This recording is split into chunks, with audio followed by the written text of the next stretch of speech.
All right. Once again, it says we are live for the Glendale Coin Club, January 2022.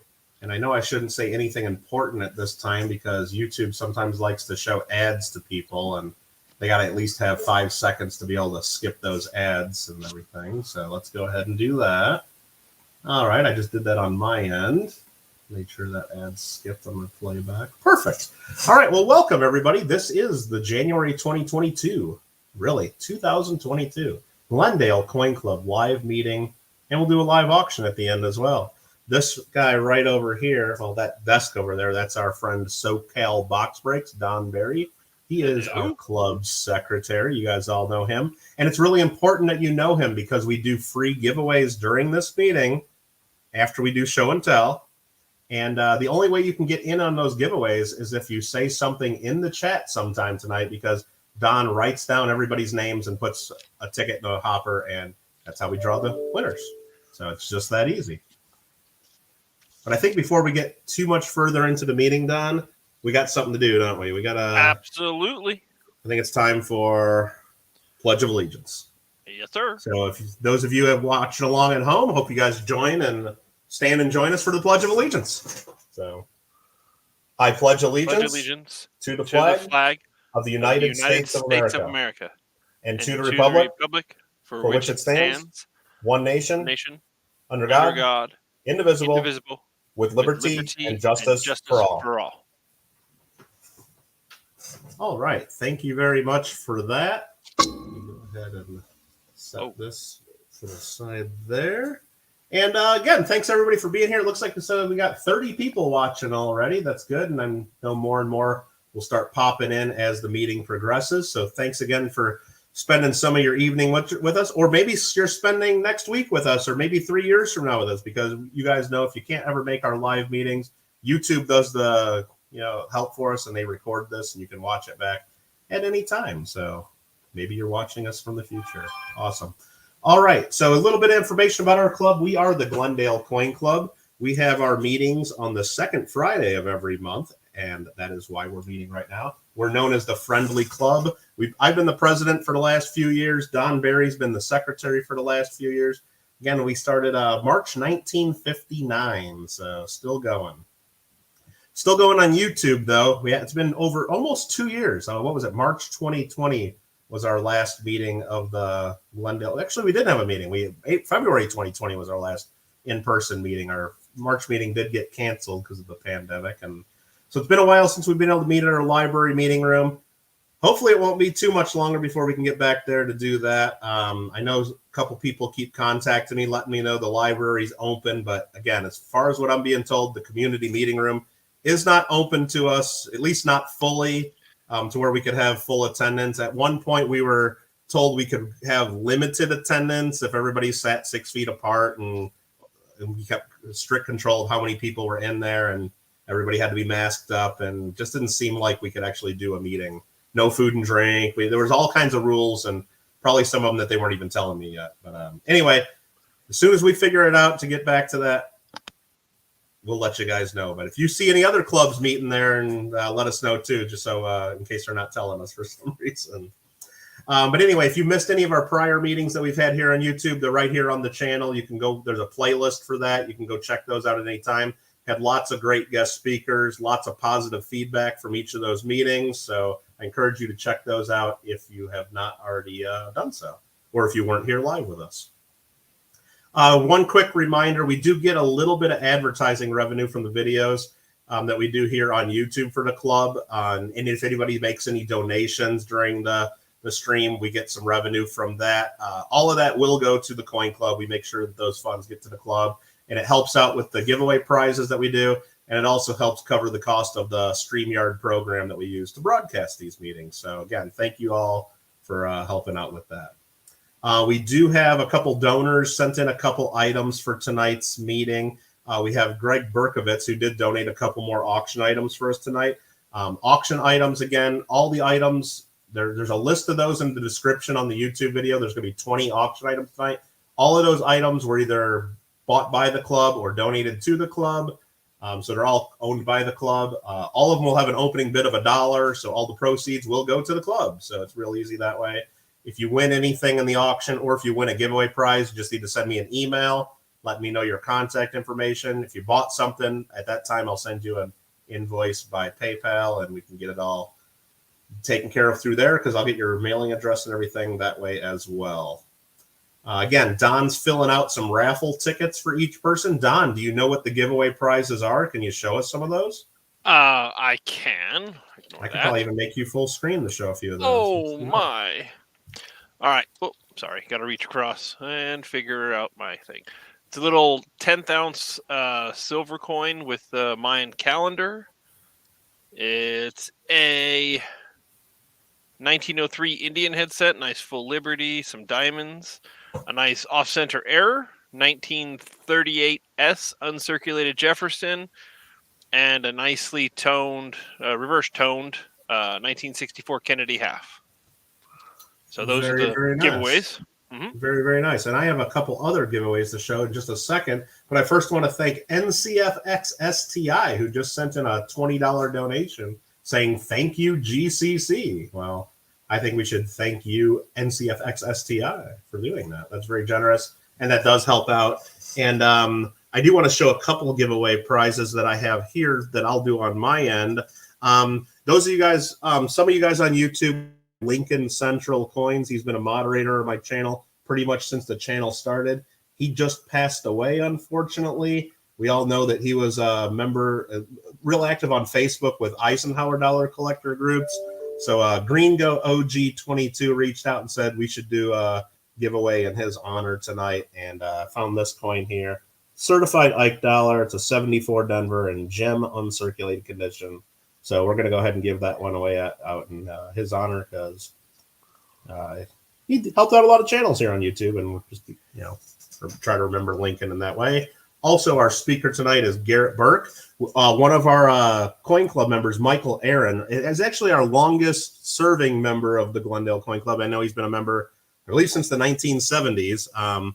He's been really supportive of the club many years, been a dealer in Southern California. He donated this to the club here, and it's a California quarter in a Wells Fargo holder presentation sleeve.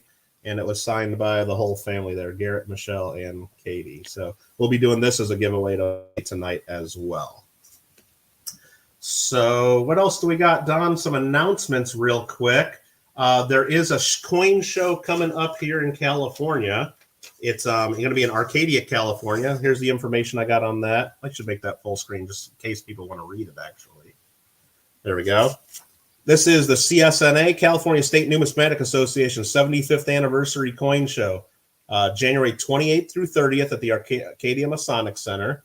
So if you're looking for a show, check that out. ANAX will be there if you have a grading submission. On the Saturday during the show, they'll also have an educational presentation, a couple education presentations. I believe also the executive director of the ANA will also be there, Kim Kick, from coming in from Colorado Springs. So there's some information on the CSNA show for you. Other shows coming up soon would be the Long Beach Coin Show, coming up quickly, February 17th through 19th. So just a matter of weeks. Just a matter of weeks for the next Long Beach show. And looks like I just got an email from the president of the Verdugo Hills Coin Club that their show at the end of March 22 is looking like it's going to be canceled. So again, if you want to know about those shows, or to confirm whether those shows are still going, or to look about or to hear about other shows in the state of California, the best resource to go for that is the NASC's website, Numismatic Association of Southern California. And since I'm so good at posting links in the chat, I'll post a link right to that. There is the coin show calendar on the NASC's website. All of them are listed there. They put the North California shows in blue, Southern California shows in red, and it's pretty easy. And Jim Phillips for the NASC does an excellent job keeping that all up to date, or at least the best we can. So check that out.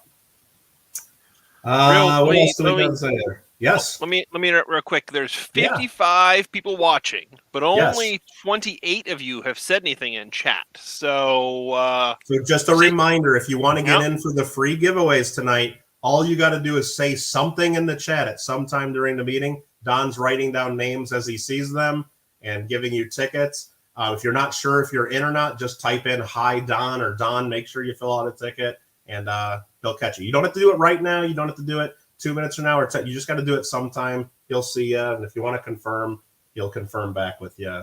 But we want to make sure you're in there. We want to make sure you're in there for a chance to win. Again, we'll do our speaker presentation. We'll do show and tell, and that'll be done after we do a show and tell. So we'll give away those prizes. Let's see, Don, do you have any other announcements or anything for us tonight? I don't think so. Not right now. No. One announcement that you didn't give us is that the bid board at Coins Plus will not be ending at the end of January as originally planned. They're going to put that. It's going to be basically a 2-month board. It's going to go until the end of February now. Is that correct? That is true. That happened today. That was decided today. Sorry, I forgot. Yes. Okay. So if you thought you missed out on that bid board, you got another few weeks to go check that out. And I encourage you guys to do so. Coins Plus in Newhall, California does a lot to support our club, so we thank them for that. Also, I guess just a quick other reminder, like we always do, to make sure you guys support the National Coin Club, the ANA. All collectors should be supporting that, and they have that great Numismatist magazine. Speaking of another great magazine, we got this one here, the California Numismatist. You can get this if you join the NASC. That's this group right there, Numismatic Association of Southern California. Oh, and you want to see something cool, Don? We don't really get to do this too often. But if we go back through here a little bit in this great magazine, look at full color even. Isn't that amazing? We can show Walt Ostromecki wrote a beautiful article here. And look at that in there. Hey! It's almost like they're watching YouTube on YouTube. Amazing. I don't know. It's pretty. I thought that would be fun. Anyway. That's awesome. If you're interested in getting this, you can get a digital subscription to this. I think it's only like $10 a year. It comes out 4 times a year. Mm-hmm. If you want the print copy, I think it's like $20 a year. Just email me and I can hook you up with this so we can get you signed up in here. Or you can go to the website NASC if you don't want to deal with me for some reason. There's the application of how to get in there. And great magazine. Greg Burns, our editor, does an awesome job on that. And you guys should all be getting that. Also, what else do we want to say? I think that's going to be about it for announcements. So what I think I'm going to do is I'm going to go ahead and introduce our guest speaker for tonight. Our guest speaker, I'll add him to the stream now. How you doing, Garrett? Pleasure to be here with the Glendale Coin Club. Thank you for inviting me. Glad to have you here, too. And again, thanks to Walt Ostromecki for putting us together and getting this all set together. Like he's been setting up most of our meetings here for the last almost 2 years now. While we've been doing this on YouTube. But Garrett, if you don't mind, I'm going to read a little bit of an introduction on you, and then we can get into your presentation. Mm-hmm. Garrett Burke, along with the assistance of his wife, Michelle, and daughter, Katie, is the concept designer of the California State Quarter. And in his own words, that journey was the most satisfying creative effort of a long graphic design career. Garrett is an honors graduate of the Pratt Institute School of Art and Design in New York, moved to California in 1985 in search of a youthful adventure and a career. His art design talent by mobilizing strategy, concept, type, and image tickles the eye to win over the brain. Currently, he is a freelance designer, formerly a senior art director, designer, and creative director for 2 of the leading Los Angeles marketing agencies. His portfolio spans corporate and civic, plus leading entertainment and educational properties, including Hollywood movie posters for Warner Brothers, Disney, 20th Century Fox, etc. Some examples are Steel Magnolias, Harry Potter, Roots, Star Wars. He's solely responsible for the logo of No Animals Were Harmed that you see at the end of films and TV shows. Numismatically, in addition to the California State Quarter design, he co-designed along with Alex Shagin the ANA's 114th Convention Medal in 2005 and contributed to the medal designs for the ANA's 125th Convention in Anaheim back in 2016, which was chaired by our club member and ANA past president, Walt Ostromecki. Garrett's awards are numerous, including Library of Congress, the ANA's Numismatic Art Award for Excellence in Medallic Sculpture, Hollywood Reporter, Key Art Awards, John Muir Association, He's also published a number of books, including a number of numismatic ones. And I actually have a copy of one of those right here that I really enjoy, a Quarter Mania book. If you haven't seen this, you should look that up. It's a great book on the quarters program. And I know we're going to have an excellent presentation from Garrett tonight, and we're very lucky to have him speak to our club. So I hope you guys all join me in welcoming Garrett Burke to us tonight. Garrett, thank you again for doing this for us. Really appreciate it. No, my pleasure. Thank you. And I got your presentation here ready for you whenever you're ready, unless you wanted to start out with saying anything. Or No, I'm ready to rock and roll. So, all right. We'll go ahead and do that. There's your presentation, and the floor is yours. Great. Now, you can hear me fine, Mike? Hear you perfect. Great. Well, once again, thank you, Glendale Coin Club, for inviting me. I have a feeling if I could see all your faces right now, I would know a lot of you out in the audience. So it's a pleasure to be able to share this experience with you. And it was a journey for the California State Quarter, something that I did not expect to have happen for my life and my career. But I want to just walk you through using visuals to give a sense of how it all came about. Now, we all start from somewhere. And for me, I started on the East Coast, but not just the East Coast. I was born and raised in Philadelphia, actually just up the river from Philadelphia, a little town called Norristown. And what was unique about where I grew up is it was so very close to some of the most pivotal American Revolutionary historic events. I used to ride my bike to Philadelphia all the time down the Schuylkill River. I could look out my bedroom window and see Valley Forge on the horizon, and Washington crossing the Delaware was just 38 miles away. I used to go river rafting and bike riding there. So for me, history was not only something in a textbook, it was very personal. It was a lived experience for me. I was very fortunate that from a young age, I knew what I wanted to do for a career, which is design entertainment graphics.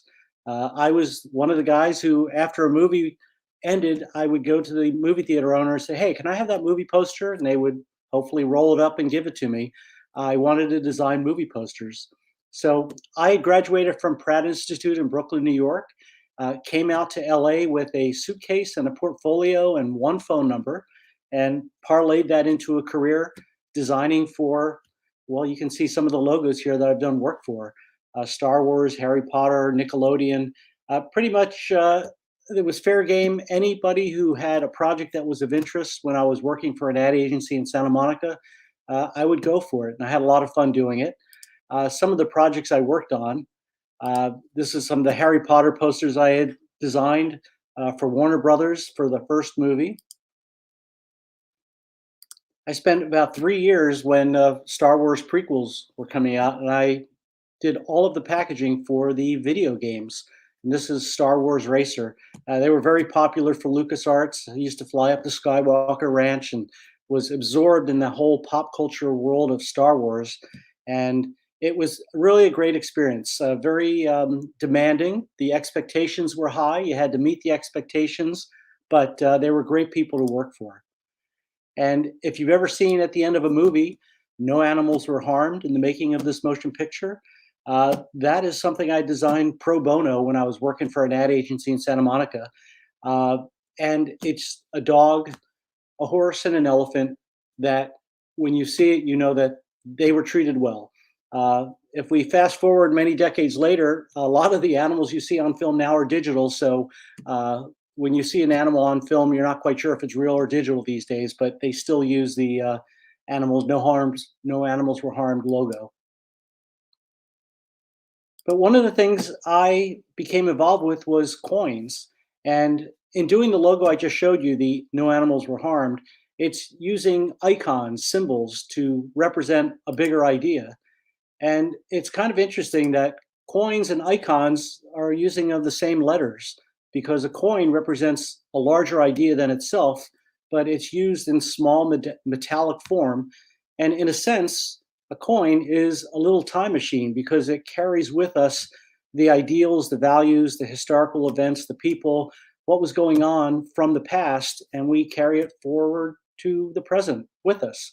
So coins and icons, very interesting that they use the shared letter forms. And if we look at the Washington quarter dollar, it's very familiar. first minted 1928. This is the workhorse coin for everyday life. It still is. But if we bring it out, we look at what's on the coin. Well, every coin by law has to have liberty on it, either a representation of liberty, usually as a robed female figure, or as the typography itself. And liberty is in essence of the American experience, that we get to choose how we're going to put forth the labor of our life. So liberty is one of the American ideals from the beginning that has always been on all of our coinage. In God we trust, because God, the idea that when the Declaration of Independence was written, we were formed to have free will, that there was a divine guidance to the United States of America. So in God we trust appears on all of our coins also.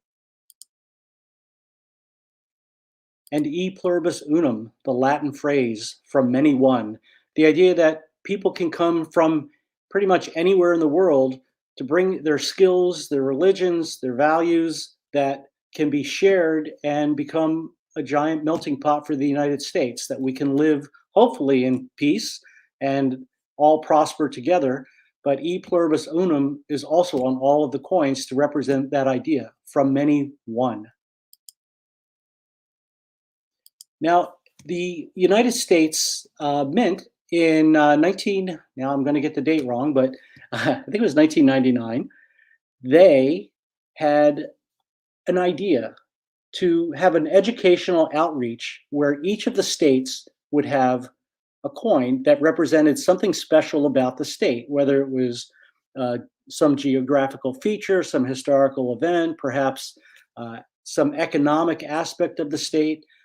So 5 coins a year were minted, and it was a 10-year program. So 50 coins, each of the states in the order that they entered the Union became the 50 state quarters. And I don't know that they realized it would become as popular as it was, because it is a true circulating coin, commemorative coin program.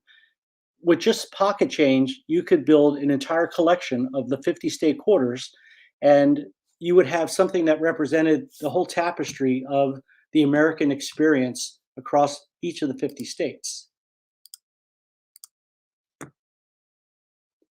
And if we think about it, what would be on a coin? Well, Delaware, which was the first state, and it not coincidentally says the first state, well, they honored Cesar Rodney, who he had a ride from his home in Delaware to get to the Philadelphia State House, Pennsylvania State House, to be the tie-breaking vote for the Declaration of Independence on July 2nd, 1776. Without his effort, there would have been a stalemate, and the Delaware delegation wouldn't have put forth adopting the idea of the Declaration. So this one person's vote made all of the difference, and that's why he is on the coin. If we look at Tennessee, the musical heritage, guitar, a fiddle, sheet music, and a horn, a trumpet, having been to Nashville, I can tell you that this is very appropriate for the musical heritage of the state of Tennessee. And each of the 3 stars represents a different region or a different idea of bluegrass, country, and folk music that you would hear in Tennessee. And Alaska, the great land with a grizzly bear catching a salmon, probably to bring home to its young. This represents the great land of Alaska, and the star represents Polaris, the North Star. When you're up there, you can see it as a guiding light. So one of the unique features of the 50 state quarter program is it was up to the governor of the state to determine what was going to be seen on the coin. And many, but not all, many of them opened it up to the people, the citizens of the state. California was one of them that did. And this is California's official entry form. And in June 2002, my wife and I were at the Long Beach coin show, and she walked up to me and handed this to me and said, "Here, you should do this." And I looked at it and I said, "Are you kidding me? Do you know in the state of California how many talented people there are? I don't have any ideas. I don't have the time, and they would never pick mine anyway." Well, my wife knew me better than I knew myself, because she said, no, we'll find the time. I know you'll come up with the ideas. And this is a real opportunity to have some fun. So I took that as a challenge. It took about 2 months before I really sat down and figured it out and thought about California history. And I want to share with you one of the items that was seen in the public to generate interest from people to submit ideas for the state of California. And this is courtesy of Dwight Manley. Have you noticed them? They're everywhere. Quarters from other states.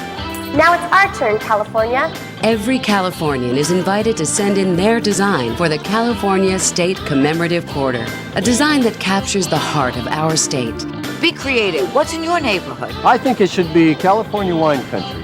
Should be the sun setting over the Pacific Ocean. The California condor. Maybe the gold rush. I think we should have palm trees on them. Sequoias. A surfer. You don't have to be a professional artist. You don't even have to be a grown-up. All you need to do is come up with a good idea and mail it to the governor's office along with an application form. Draw. You have until November 9th, 2002 to submit your design. So let's get to work. For more information and official rules, go to the California State website at www.ca.gov.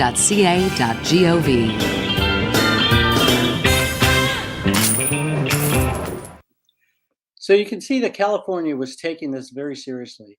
And as I say, we have a very active numismatic community.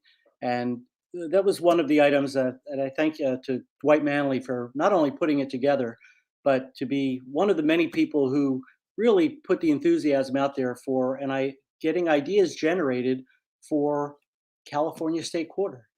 Now, when you think of other states, symbols immediately pop to mind.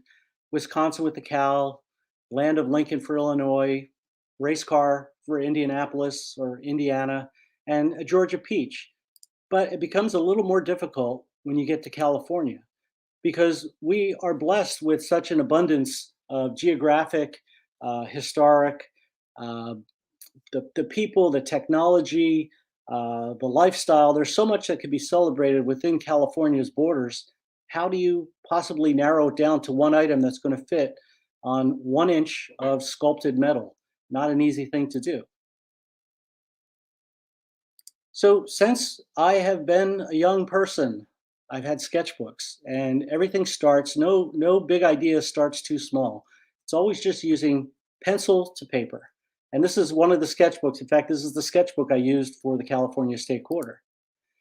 And it really was just a matter of coming up with ideas, writing them down. What is California? A diverse state, eureka, surf culture, ideas, people, inspirations, new beginnings, the gold rush. There are so many different ways you could go about it, but you have to narrow it down. Not an easy challenge. So as I showed a bit earlier, I was already experienced in taking big ideas and making them small. Symbolic imagery. That's what I've been doing in my career for Hollywood, doing key art and logos. So I just took that one skill set and applied it to the coins, the state quarters, and submitting ideas. And this is an idea of a gold rush with a rugged miner, creekside, eureka. I have found it. So many people who came here, the greatest migration in world history, I believe it was, that brought people to the 49ers gold rush in the hills above Sacramento and Sonora. So that was one idea. Another idea is the Great Adventure, an infinity symbol being created by a dolphin to a circuit board, stars, an athlete, gold miner pick, El Capitan, grapes for agriculture. The idea that just so many different ideas that you could put on the coin, how do you narrow it down? So let's take it a step beyond the Great Adventure. It's infinite. And this, I will tell you, I didn't necessarily approach submitting ideas for California in the way that a lot of people would, because being from somewhere else, I saw California, I think, with fresh eyes. America's leading edge, that there's so much to California that we are the star of the world. So just having a small star on planet Earth. But one of the ideas that I had is who is a person who made a positive difference for the state. And in doing research, went to, I think it was 6 different libraries, because at a certain point I took it very seriously. And my wife showed me a picture of John Muir and Teddy Roosevelt. It's an iconic image of them on Glacier Point at Yosemite. And she said, look, that's really important, that this person who went camping with the president, and it was very pivotal in the protection of not only Yosemite, but the natural bounty and the beauty that we have across the state. So I said, there's something there. So doing a bit more research in John Muir, now I'm very familiar with him. He was an environmental advocate, a writer, an inventor, a scientist. He was a farmer, a businessman. He really was very far-reaching in his thinking, having come from very humble beginnings. A Scottish immigrant. He grew up in Wisconsin and ended up in California. Lived in Martinez, California. So, this is a person who is worthy. One of the things that was interesting is he was an inventor, and he hand carved his own clock. And wow, what a disciplined mind he had. So in doing a lot more research about him, it started off just as a quick sketch. John Muir, a person standing at the waterfall of Yosemite. But then there was a picture of him along the Merced River, and it had a nice pose to it, a nice feel to it. I said, okay, there's something there. This feels genuine. This feels like somebody who is worthy of presenting with the honor of a coin. But what if he was looking out on the grand vistas of Yosemite? And I imagine many of you that are listening right now, you've been to Yosemite, and when you get through tunnel view, you can look out. And depending upon what the weather is, you have a different experience each time. It's just the thundering waterfalls, the granite cliffs, the way the light plays off of the trees and the clouds. It's pretty awe-inspiring. I like to call it Mother Nature's greatest hits all in a row. But we are talking about it being a coin, so we have to simplify it. And this became the sketch that our family submitted to the state of California. And John Muir looking out on the great vistas of Half Dome, El Capitan, the waterfalls in Yosemite Valley. And that ultimately became the actual coin itself. And there were some modifications that were done through the US Mint, and it was Governor Schwarzenegger at the time. The process started with Governor Gray Davis, then he was recalled and it transferred over to Governor Schwarzenegger. And I like to think that he actually improved upon the design very much. It simplified it and made it much more coinable, a term that you numismatists would probably understand what it means. And it was, I think, every step of the way, it got better and better and better. But these are the different stages of how the coin came about. From the concept submitted to, there was a first rendering, which was very faithful adaptation of what our family had submitted, but it was just too complicated, too complex. So the final drawing, the final rendering was ultimately, as I say, an improvement upon what was originally submitted, and also the first rendering. So kudos to all the designers out there at the US Mint who made it better along the way. And here are the people who were the chiefly responsible. The state quarter artist for California, myself, the concept submitter, but it was Al Molesky who actually did the drawing, the illustration, they call it the engraving, at the United States Mint. And it was his last job for the United States Mint before he retired. And Don Everhart, he took over, and it was his first job for the United States Mint. And I've gotten to know Alfred and Don a little bit over the years, and they're great guys, super talented. And it was a pleasure to have my name associated with two such terrific talents from the United States Mint. And they just hit it out of the park. It seemed as if there was special attention given to California State Quarter, wanting it to be really special amongst the other 49. The launch ceremony in Sacramento happened. It was July 31st, 2005. And it was quite, I imagine some of you are in the audience right now attended. It was quite the event because not only did we have at the time a governor who was very popular, Arnold Schwarzenegger. California was very much riding high. I believe there was a lot. We were the 31st state, so there already had been a lot of people who were collecting the state quarters. I think it was 160 million collected the coins. And this was the first day of issue of the coins held at the California State History Museum in Sacramento. And of course, my wife, daughter, and I, we were invited, so it was really a blast. It's sort of like being on a log flume ride where you're not quite sure what's going to happen, and all of a sudden, you're just doing twisting and turning, and it's all over way too quickly. But we were sitting there, this third row, and we just watched this California historic event unfold in front of us, and it was really a pleasure to be a part of. Henrietta Holzman-Foer was the mint director at the time. Very lovely lady, very smart. So we got to meet her. We met all of the different people involved with it. And at the time, it was Mike who held up the California State Commemorative coin holder. I haven't told many people, I'll tell you now, but I was actually the person who designed this for the state of California, because it didn't seem as if California could have some special event like this without having a special holder. So I donated my time and skills to design this holder for the, and it was paid for and printed by Wells Fargo Bank. So once again, there was a great team effort amongst corporate, the government, the U.S. Mint. A lot of different people got together to make this happen. But right after the ceremony happened and the coin holders were there, person asked if I'd sign it, autograph it. Of course, I'm going to autograph it. And pretty soon, for 2.5 hours, autographing coin holders, a pleasure to do so. I've always enjoyed that, meeting people, collectors, learned so much from the people I've met. We've become, over the years, became very good friends with John Muir's descendants, his great-grandson, great-great-granddaughter. So we've just met so many people through this experience, my wife, daughter, and I, that's the real payoff on being part of the California State Quarter. And as I said earlier, we never expected our idea to become the coin. So it's easy to not feel a sense of ownership, because the coin is owned by everybody.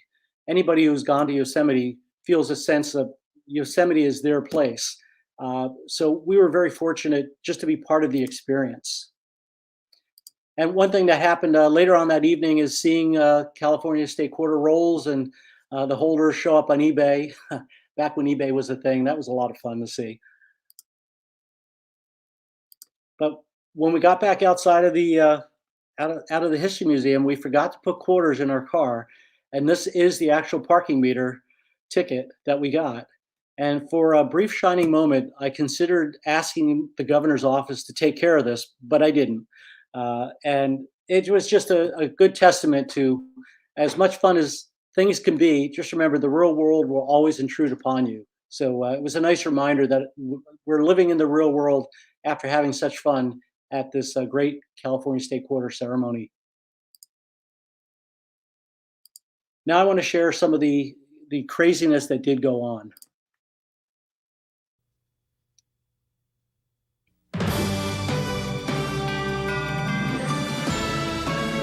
Well, you can meet the man who helped design the new California Commemorative Quarter this week in the Bay Area. Out of hundreds and hundreds, in fact, thousands of concepts, Garrett Burke's depiction honoring John Muir in Yosemite Valley was the final choice. And Mr. Burke is here today to talk a little bit about the design. In some states, they're not as privileged as we are, and it's hard to come up with recognizable designs. In California, we have a lot of things. Absolutely. And that would be the difficult thing, narrowing it down and say, what's going to be the thing that kind of stands out and represents California? Absolutely. It's as if somebody took the continental United States, lifted it up on the side, and shook all the really cool things into the one corner. Right.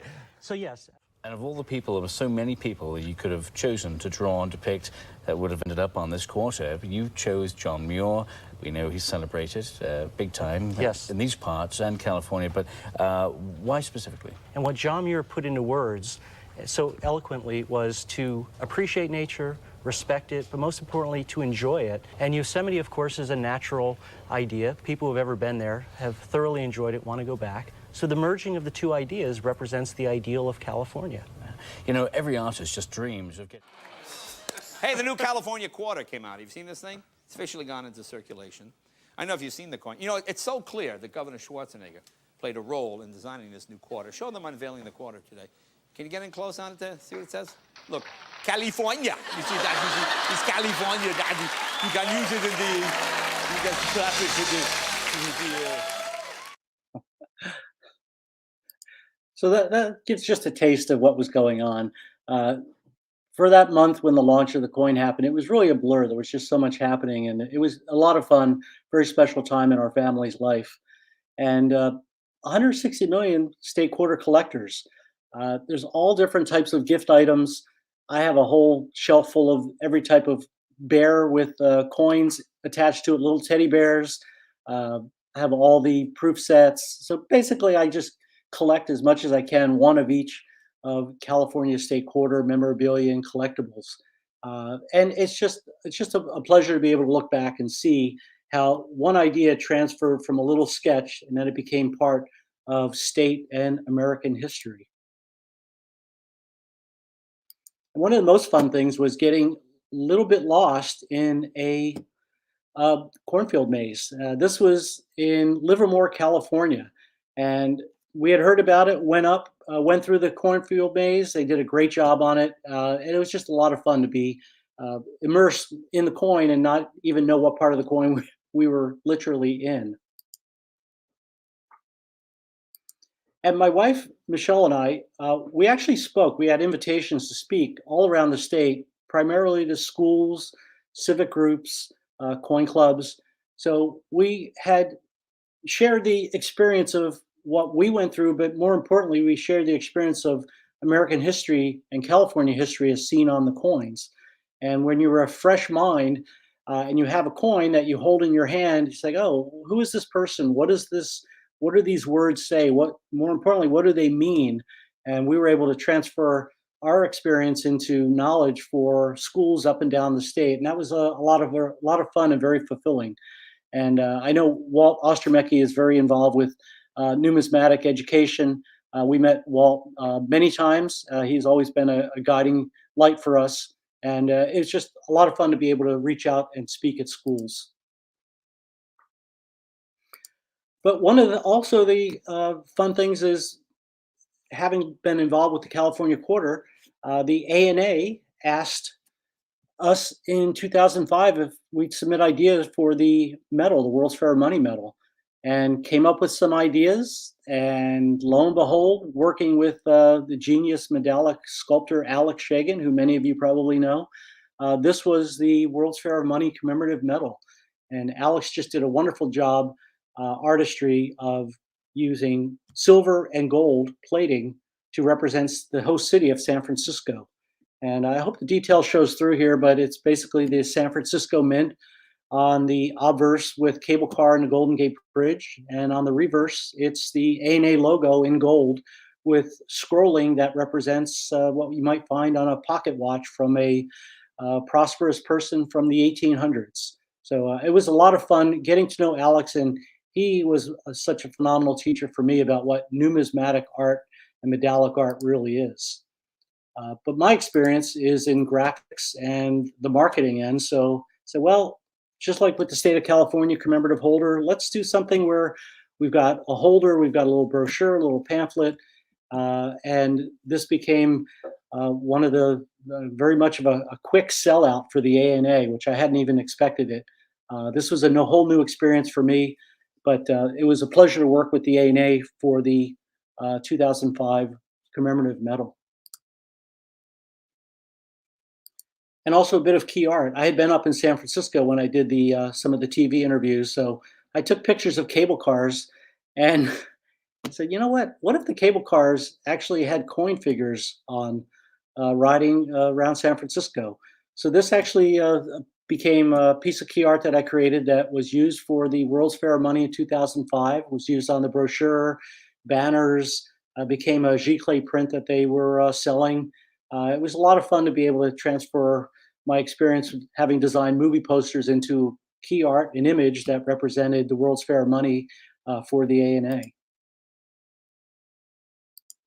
And then in 2009, when the LA Convention Center hosted the World's Fair of Money, collaborated once again with Alex Shagin. He and I and Michelle, we just had another idea of the California coins in the sky with the searchlights, and on the other side, a fictional character.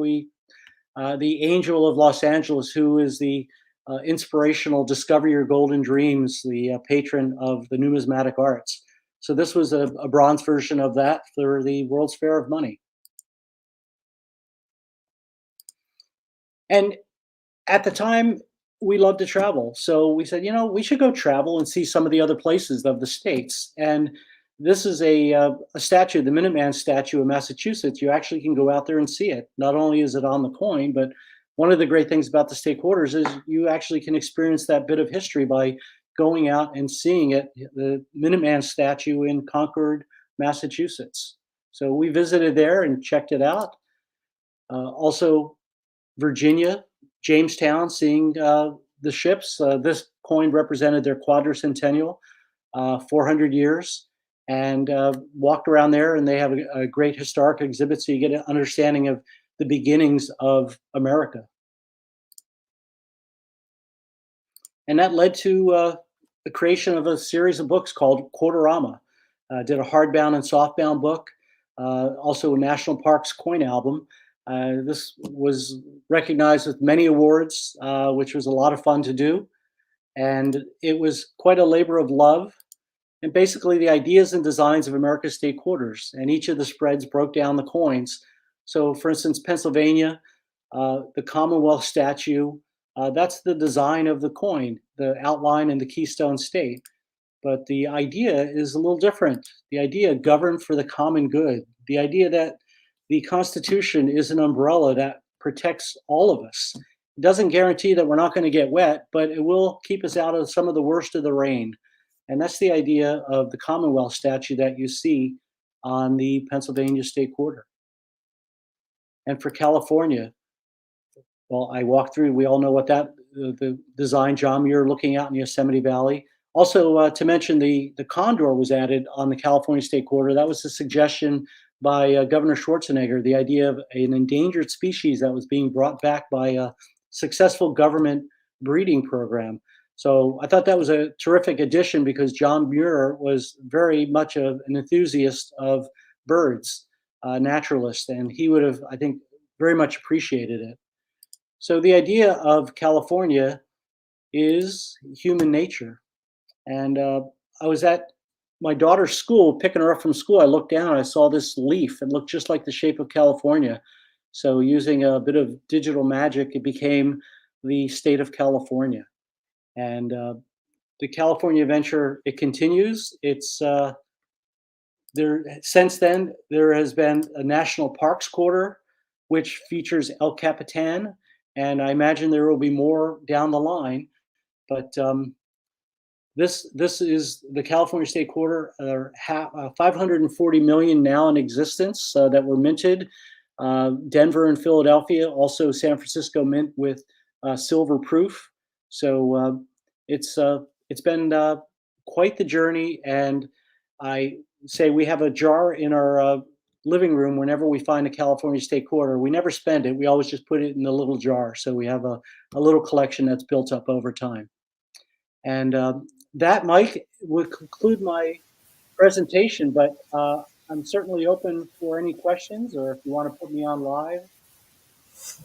Well, thank you very much, Garrett. That was an excellent job. And I know a lot of people had a lot of great things to say in the chat while you were going there. We did have a few questions that came up, if you're willing to answer a few. Absolutely. One thing I did want to mention is just a little show and tell of my own. When we were at the 2005 ANA in San Francisco, I was doing a much more streamlined version of this presentation at the ANA. And I had spoken to David Bowers, who most of you would know David Bowers. He's sort of the most prominent numismatic historian. David Bowers said, "Oh, I want to see your presentation. I'll be in the room. I really want to hear about the California coin." I said, "Great. I'll have David Bowers in the room. No pressure there." But Unfortunately, he was doing attending another presentation, and the slide projector broke down. Well, he couldn't hold up mine. He couldn't make it, and I was really upset. I was just disappointed. Well, I got a call a couple days later, said from David Bauer. Said, can you just give me the presentation? Just tell me over the phone, and I did. And he said, okay, I want you to write the foreword to the book of, let's see, Washington, a guidebook of Washington state quarters. So I was honored to have written the foreword to David Bauer's book. And it was just one of the unexpected honors that came along with being part of the California Quarter. And I asked David, I said, well, why would you want me to write it? He said, well, because the state quarters are very much a populist commemorative coin series. And the idea that a person who is not associated with coins becomes part of the process, that's very appealing. So when I understood that was it made all the sense in the world. Yeah, it's just a great story all around. It's awesome. One of our viewers here, his name's Fish and Hank. He's from Alaska. He wants to know what your favorite state quarter is and why. And maybe I guess we got to say with the exception of the California quarter, but okay, all right. This is going to be maybe a little controversial. I don't have a picture of it here, but I love the scissortail flycatcher from Oklahoma. Not only does it look great on the coin, but when you see that little bird, he's super speedy. He's a little aerobatic daredevil in the sky. I just love that coin because it's a species of little birds that is primarily in the Oklahoma area. I think they're in other states, but they're known for being in Oklahoma. I just love that coin because not only is it designed beautifully, but the story of what the bird can do. Also love the Connecticut with the tree just because how it wraps and fills the shape so well. I could take each of the coin and go down it, but I'm going to stick with Oklahoma. With Oklahoma. Okay. But I love Alaska too. Love Alaska too. The Alaska one is pretty cool. Alaska and having seen grizzly bears, wow, that's impressive. Jim Thompson says, with so much stuff in California and so many different ideas, did you ever second guess your original design idea? I mean, you showed us some of the other ideas you had, but did you ever think of I guess, what if I would have submitted this idea with this one, or did you ever second guess it at all? Great question. I was working in Hollywood at the time, and part of my Hollywood experience is to generate a lot of ideas very quickly. It was a volume idea business. So just by doing research and coming up with a slate of ideas, because you're never quite sure which way a project is going to go, we actually ended up submitting 15 different ideas because they didn't have a limit on it. So, okay, great. I'm going to submit more and more and more. But each one of them had its own uniqueness about California. There were 8,300 entries ultimately submitted. They narrowed it down from 8,300. It was the Secretary of the Treasury. There were 2 selection committees, I believe, within California, 2 governors. It was quite the funneling process. So it went down from 8,300 to 200 to, I believe it was 90, 20, and then 5, and then final selection. So if I had to do it all over again, knowing what I do now, yeah, I probably would have done a lot of different things, but not having expected any results from it. We were just having a lot of fun with, for instance, we had, let me see, actually I have it right here. Let me just show you an idea that would never become a coin. Well, this is from Quarterama, my book. And let me find it right here. Where is it? Here we go. Dare to Dream. It was just using symbols, a D from the Hollywood sign, R from a whale's tail, the lines of a street for the E, an at symbol for A, 2 people holding hands for an M. Dare to Dream. There's no way they would ever go with it for a coin, but wow, wouldn't that be kind of cool if they did? So we didn't limit ourselves, and it's probably a good thing that we never expected to be selected. Here's another one, a favorite of mine. Let's see, it's not going to show up too well, but there we go. And it was a face lying on its side, because if you've ever gone in driving along Big Sur and you see along the ocean, you see a face, or I see a face all the time, and it's like the generations that came before. So I hope I've answered the question. I went on a bit of a tangent there, but I probably would have done it very differently. No, that was great. It was great. Kyle Preston, he wanted to know, well, he mentioned, did you get the first California proof quarter? And I guess to expand on that, did you get any special souvenirs or anything related to the California quarter that coin collectors would be really jealous about? No. In essence, no. In fact, because each of the states was doing it their own way, there was no consideration given, for instance, to having my initials on the coin. That was just not going to happen. It was going to be the engraver, which is Al Molesky, and the sculptor, which is Don Everhart, and that's proper. And because we were the 31st state, we knew this going into it, never going to see our initials on the coin. Also, we were not invited to any of the minting. That was in Philadelphia. It would have been nice to have gone to it, but you know, the mint is their own entity, and private citizens are their own entities. So no, it didn't happen that way. Now, it would have been wonderful if it had, but it just didn't. But c'est la vie. You know it going into it. You just accept it for what it is. I will say every coin that we have, we've paid for. So. Very good. Very good. And I guess one of the final questions here is, where's the best place people can get your quarterama and your National Park quarter books if they want to purchase one? The best way is just to email me, Garrett at garrettburke.com. But I think that is the best way to go about it rather than going through Amazon. Okay. Garrett at garrettburke.com, and just email me. Well, there you guys go. Easy said. Easy. Perfect. And all right. Well, Garrett. California State Quarters. Yes. Absolutely. Well, Garrett, thank you again for doing this presentation for us. And again, thanks to Walt Ostromecki for putting you in touch with us. Just as a token of our club's thanks, we want to send you one of these here. This is our club's silver medal from a couple of years ago for our 60th anniversary. Dan Carr of the Moonlight Mint put that together. It's got the California bear, and on the reverse, it's from the California Pacific Railway medal. Oh, wonderful. Outstanding. So it's a redo of that. So yeah, we'd like to send you one of those. So we'll get in touch with you by email, and I can get an address from you, and we'd be happy to send you one of those. So thank you, Mike, for and Walter for setting this up, and hello to Don out there. It's a lot of fun to be able to share this experience with other like-minded numismatists. All right. Well, thanks again, Garrett. Thank you. All right. You take care. All right, Don, have you been getting everybody's names into the giveaways? I have. And speaking of giveaways, remember one of the items you saw it during Garrett's presentation is this folder here from Wells Fargo. And I guess if I had known this was from the ceremony where they were first doing this, maybe we wouldn't be giving this away. But that's okay. That's okay. This was donated to our club by Michael Aaron, and we'll be giving it away definitely. But it was cool to see that in the presentation there, and you'll also get to see it in some show and tell coming up soon. Just give you a little bit of preview. But remember, if you have not yet gotten in or said anything during the chat at all, actually Hector's asking us to put Garrett's email into the chat. Yes, I can do that in just a moment. But remember, just if you want to get in on the giveaways and you haven't mentioned or said anything in chat yet, please do so. You need to do that so Don can write your name down onto a ticket and get you in. Give her a chance.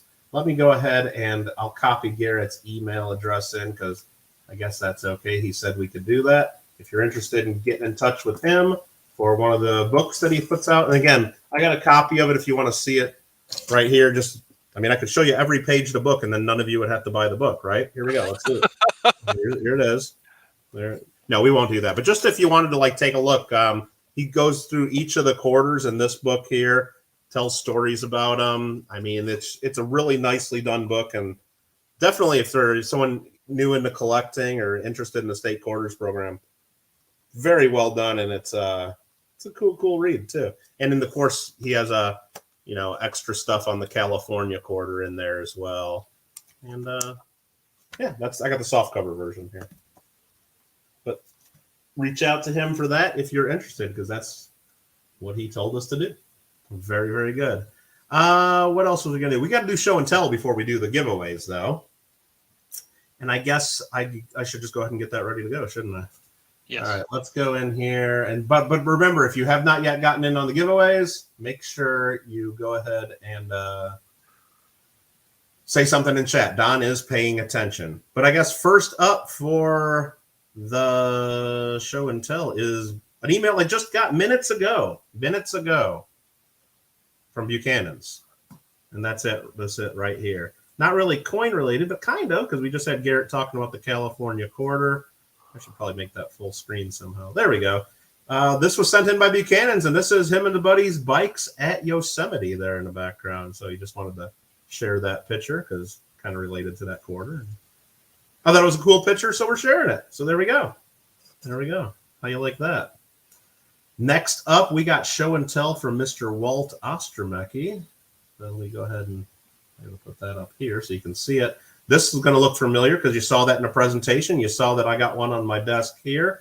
And Walt says it's a special California State quarter cover produced by Wells Fargo Bank for the California State History Museum. And not only is he says he suspects very few of these were autographed, signed by Garrett, Michelle, and their daughter Katie Burke. And Katie's autograph on the California State quarter cover is very, very scarce, he says. And it's really cool that he was able to show that, and then we got one here to give away that was donated by Michael Aaron. And it was also cool to hear during the presentation that Garrett designed the folder too that they have for this. So that's very cool to see. So thanks, Walt, for sending that in. Next up, and this is going to give me some problems here doing this. Probably is John Duff. Yeah, I got to do this each time. It's the windows are popping up on a different screen, and I don't know how to make that happen any differently. But anyway, this is John Duff sent this in for show and tell. He says this is a game counter honoring Louis Lagos Kossuth, born 1802, died in 1894, and he was the leader of the Hungarian Revolution in 1848 and 1849, fighting for independence from the Habsburg Empire of Vienna, and lost when Russian, Croatian, and Serbian armies defeated the Hungarian forces, and Kossuth was exiled. So just a pretty cool game counter he sent in. Just really interesting to have the combination of that on the obverse, calling him the Washington of Hungary, and then the United States of America image on the reverse. But thanks, Duff, for sending that in. Very cool. Very cool. Next up, what do we got? We got Phil Iverson wanted us once again to remind everybody about the CSNA's coin show coming up February 28th through the 30th. So make sure you guys go check that out at the Arcadia Masonic Center. Again, remember that there are education programs at the show starting at 1 p.m. on Saturday, plus the ANA's executive director will be in attendance if you want to do a little meet and greet there. Phil also sent in another for show and tell related to that show, and that's this right here. This is a wooden nickel that we'll be giving to each attendee of the California State Numismatic Association's 75th Diamond Anniversary Coin Show coming up at the end of this month. So in addition, there's going to be 2 different sample slabs available to purchase at the show. And he says there's going to be nice hourly door prizes awarded each of the 3 days of the show. Awesome. Well, thanks for sharing all that. Phil, thanks for sharing all that, Phil. Archaeology Mikey 007 sent this in for show and tell. He's in Florida and just went to the Fun Show. I think it was in the last week or so. And he says this is the Fun Show coin that they gave him, and he wanted to share for those who were not able to go to the show. So there you go. And there's the other side of it right there. January 6th through the 9th, 2022. And then Mikey also sent one more thing to show for show and tell. That's this here. I don't know. Can I make that any bigger? Yeah, I guess we can. This is his World War II coin collection that he got. And it's got all the different years of walkers, quarters, dimes, nickels, the war nickels, and the different cents, the steel cents and the shell case cents, all related to World War II. And it looks like it's got some of the stamps as well. Very cool, Mikey. Thanks for sending that in. And we have one from Steve Sussman. Let me bring that up right here. Steve Sussman sent this in. It's photos of a coin he showed before with us, and before he sent it to PCGS for grading. But now he has the post-grading photos and a little bit of an explanation he wanted to share with us. He said, with the discovery of Cerro Rico, an extremely rich source of silver, the city of Potosi was born. Began as a mining settlement established by the Spaniards on April 1st, 1545. Problems with the officials of the Lima Mint and the regular arrival of silver made Viceroy Francisco de Toledo decide to look for a new location for the mint. And by 1572, he decided to establish the new Potosi Mint, Casa de Moneda. The first silver coinage was hammer minted starting March 28, 1574. Francisco del Rincon was the first assayer of the mint. The half real depicted in the photos here is among the first coins minted there, and it's got the P right there for the new mint, right there, and the R is for Rincon over here. Let's see what else he says here. It was during the reign of Philip II of Spain, minted between 1574 and 1576. He sent off this half real. He bought it at Sedgwick Auction, and he got it graded by a slab by PCGS, and it came back AU 53. He says it's the top pop grade among such coins graded anywhere, and the nicest of the type he has seen anywhere. So very cool. Thanks for sharing that, Steve. That looks like an awesome example where you can see pretty much everything on it. It's just great. He also did share this here. Okay, that's an image of, I guess, the grading of it. Let's try to make that bigger to see if we can read it. It's a little blurry. This is just a cert verification when you scan the coin, showing that it came back AU 53. It's a little blurry, but I can read it. You probably can't as easily, depending on how you're seeing it. What was the other picture he sent? He sent this here. And I got to rotate that. This is his Whitman Deluxe album of 50 state quarters. He's got 110 of them in there, all uncirculated with lots of lustered. And in keeping with the theme of the presentation, he wanted to share this. And he's also got a California commemorative coin, but didn't send photos of that this time. And here's his quarters from the album. Kind of a blurry picture, but you get to see his feet. Got to get some feet pictures on YouTube every now and then, don't we? All right. I guess we're done sharing that. I'll go back, and I think I'll do my show and tell real quick. Then we'll do Don's show and tell. Thanks again, everybody who sent in things for show and tell here. I got to close a few things so I can get the chat back up. Perfect. Perfect. It all looks blurry in 144p, says Alfred. Yeah, tell me about it. I've been there. My show and tell is something I bought recently on Facebook. I got these. I just thought they were kind of cool.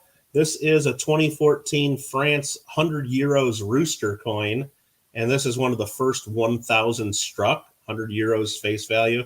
It's 50 grams silver, so not really worth, 100 euros worth of silver, but it's one of the first 1,000 struck. And then I also got the 2015 version, and this is one of the first 500 struck. And then I also got the 2016 version, and this is one of the first 250 struck. So each year they went down, and 1,000 struck, first 500, then one of the first 250.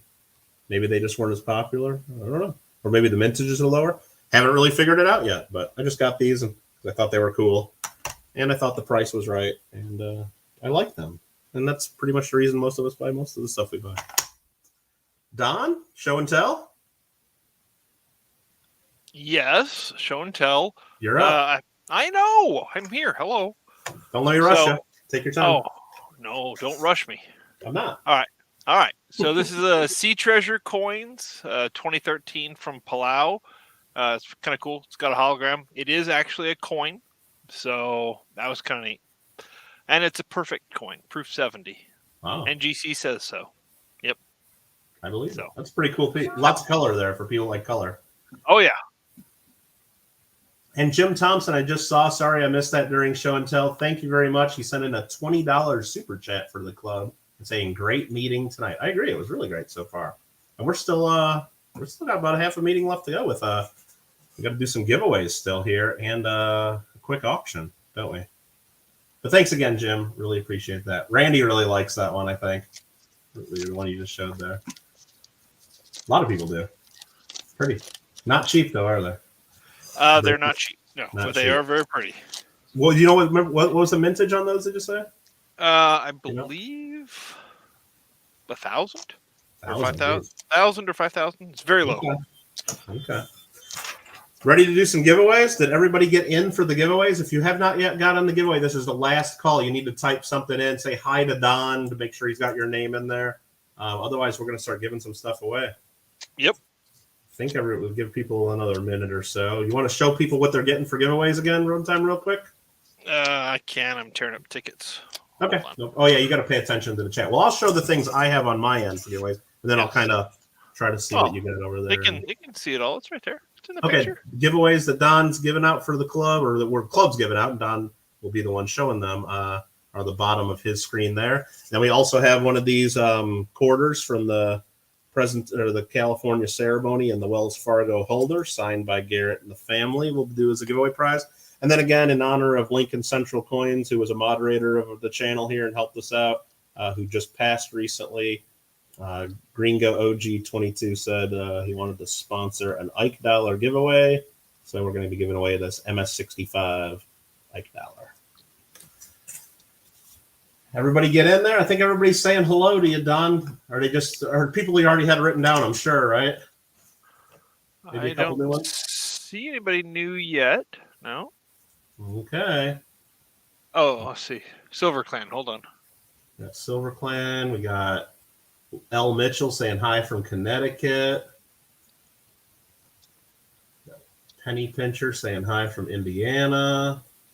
Brown Sugar. Nice. I think probably got everybody here. Well, whenever you're ready to give away the first one, just tell us what we're giving away, and then. Well, let's start here. See if I can get it. It's a 1/10 of an ounce of silver with like a little bit of a Mayan calendar on it. So 1/10 ounce silver. Yep. Okay. And that goes to Siren Silver Stash. That is it. Yes. Coin Quester saying a little something for the club with a $9.99 super chat. Awesome. Oh, awesome. Thank you. That'll help us out with the shipping and all these free giveaways. Really appreciate that, Coin Quester. You didn't have to do that, but you did. Thank you. All right. Next is the 1903 Indian headset. You can see for Liberty. It's a nice coin. Okay. Circulated, but nice coin. Ken Rhodes. Congratulations. Remember, if you win anything tonight, whether it's a free giveaway or if you win something in the auction, you need to send me an email with your name and address and all your information. So we will not track you down. It's your duty to contact us. What's the next item, Don? It's a dateless Lincoln cent, but it's basically halfway off struck. So is that a half cent? Oh, maybe. No, it still says 1. So it's a 1C. It's a 1C. Yeah. Okay. Who wins this one? Beth F. Beth F is the winner of that one. Congratulations, Beth. All right, next up, It's there we go. 1938 S Jefferson Nickel. Nice. That's a key date. First year. It's a very, very pretty coin. Nice. Yes, sir. And that goes to Dad Learning Coins. Yep. Congratulations. Dad Learning Coins. And I think you got a 64 Kennedy there, huh? Yeah.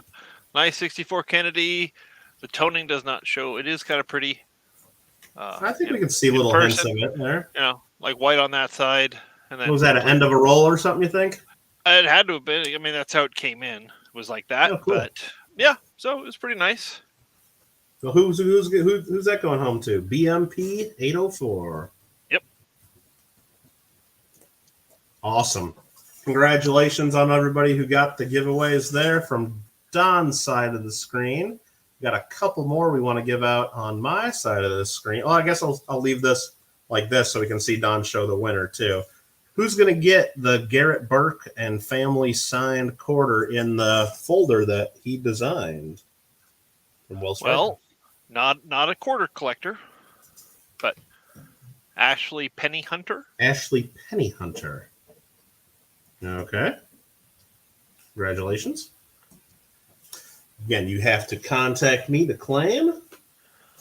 Last but not least, the 1974 D Eisenhower Dollar Ms. 65 in honor of Lincoln Central Coins. That goes to NCF XSTI. Congratulations. They say about his name, the more you say it, the easier it is. You know, NCF XSTI. Congratulations. And again, thanks to Gringo for reaching out to me to sponsor that giveaway, and it was a good idea, and thanks for that. All right. I think we got to do an auction too, don't we? Yes, sir. We have a full auction tonight, 20 items. Yep. 20 items. And simple, easy rules for the auction tonight is everything starts at $1. Everything's owned by the club or has been donated to the club. And you just got to type the number in the chat that you want to bid after we type the item, the lot number and the item name. And everyone's welcome to bid. You just got to make sure you're going to pay for it, you know? So if you win an item, you need to send me an email. Once I get that email with your information, I'll send you a PayPal invoice, probably not tonight, most likely tomorrow. And as long as you're willing to pay by PayPal, we're good. There will be a $5 shipping charge added to all items if you're in the United States. If you're outside the United States, you got to be willing to pay the shipping. And hopefully you live in a country we are allowed to ship coins to. Other than that, do we have any other rules? Yeah, you just got to pay, you know. Pay, and pay. Serious bids only. Again, it's all for the club. And thanks to Greg Berkovitz for donating a few of the auction items tonight. And thanks to Don for putting together the rest of this auction for us. And no problem. First item up for bids is going to be on Don's screen. So I'll make his full screen there. I'll go ahead and type that in here. Lot number 1 is a 1986 Statue of Liberty commemorative $50. This is the uncirculated half, not the proof. It is not silver. It's rad clad is what they call it. And it's in the original box and holder and all ready to go. Starting at only $1. Starting at Michael Thacker says $5. Jumper right to $5. No kidding around. Okay. Vern says, $5. He was trying to get 5, but Michael Thacker is the first 5 that I see on my. I remember I got to go by what I see on my screen. I can't go by what I see on Don's screen or Gringo's screen or your screen because I can't see my screen. Well, I guess you could probably share it, and I could go by your screen, but that'd be a lot harder to do. I'll go by what I see on my screen, and again, if there's any discrepancies or anybody saying, "Oh, I thought I can always share my screen, and that's the way we got to do it. I will also end each auction by counting down 3, 2, 1 in the text chat. I will not say it aloud, and then I'll type in sold. If you get your bid in before I type sold, you're in. If not, you're not in. And again, there is lag and delay. You might see it different on your end than I see it on my end. We'll go by what I see on my screen, and again, we can share it if we need to. Guitar Gill goes up to $9 at Brown Sugar 0069 bid 6. So we're at $9. $9. The Guitar Gill so far. And again, it's a $5 shipping charge, not on each item, but on any win. So if you win multiple items, it's still only $5 total for shipping. If it ends up costing us more, oh well. If it ends up costing us less, well, then oh well too. But again, that's for inside the United States only. I can't be shipping to foreign countries at that $5 rate. Hope you guys understand that. Cargill at $9. And it looks like he might be the winner. Let me let the other. I got this chat. When I do the auctions, I have chat open on 2 different devices so I can see like what comes in when and make sure that it's actually really sold when I say it's sold. And that is sold for $9 to Guitar Gill. Number 1. Sorry, Guitar Gill number 1. Thank you very much. And congratulations. It's just that easy. Lot number 2. Don's already putting it under the clubs. They're under the screen here. Yes, it is all for the club. There you go. All these are items owned by the club. We're starting them at $1 because that's the easiest thing for us to do. And all proceeds go to the club. But this here is the 1989 proof commemorative $50. This is the Bicentennial of Congress coin. 1789 to 1989. And this again is clad, copper nickel clad, not silver. But it is the proof, and it does come with the box. Does it have a certificate with that one too, Don? Yes, sir. They all do. Okay, this one has a certificate as well. If anyone's wondering, Michael Thacker opens it up at $2. Beth just sent an email claiming a prize. I don't even think she knows what she won, but she won. But we'll send it to you if you send me an email. No problem. Beth, you want an off-center Lincoln cent error. Just let you know, so you don't have to go searching around. Dad Learning Coins goes to $5. Vern LaPointe was the second at $5. Dad Learning Coins first at $5. Josh Schultz goes to $6. It does help out the moderators. You're right, NCF. That is correct. Josh Schultz leading at $6. Vernon Dennis came in later. Steve Barenhouse at $7 for the Bicentennial Congress. That is the statue on the top of the Capitol, I believe. That's the head of it. I believe that's where that design comes from. Yeah, it's for Congress. Yep, it's proof. We got Dad Learning Coins at $8.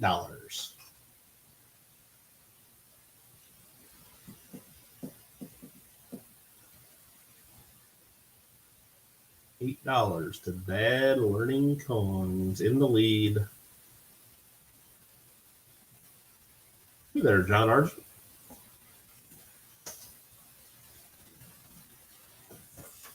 And we'll see if Dad Learning Coins is the winner.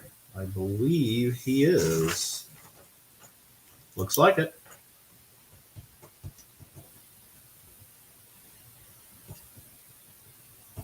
Perfect. Thank you very much. Brown Sugar, your bid came in quite a bit late there, so make sure you're watching live and on live chat. And another piece of advice, I know on a lot of other channels, you guys like to do the snipe bids at the last second. Doesn't work too well on my channel here because that's just the way it does. It doesn't. We close them kind of quick. So if you want to bid early and often. Lot number 3 is next. Don, what's next? Sorry. Wife was texting me. There we go. No problem. John Argent with a $2 super chat said cool. Well, thank you, John. Appreciate that. I think that's number 3. Yeah, yep. That's number 3. 1992 proof commemorative $50 for the Olympics in Barcelona. And that's the Olympic gymnast in front of the flag there. 1992 proof commemorative $50. Copper nickel clad. And starting it at $1. Vern LaPointe goes right to $6. Mr. Marmello, good to see you. $6 Vern LaPointe. Vern just wants me to type 321 sold immediately before anybody else even hears anything. Now, we got to give people a little bit of a chat. Those chants. Kittle, remember super chat. Did Marmello send a super chat that I missed? Is that what? Maybe. I didn't see one, Marmello. So sorry about that. But anyway, Vern LaPointe's leading at $6. Vern LaPointe's leading at $6. Please close it. We'll try. We'll try, Vern.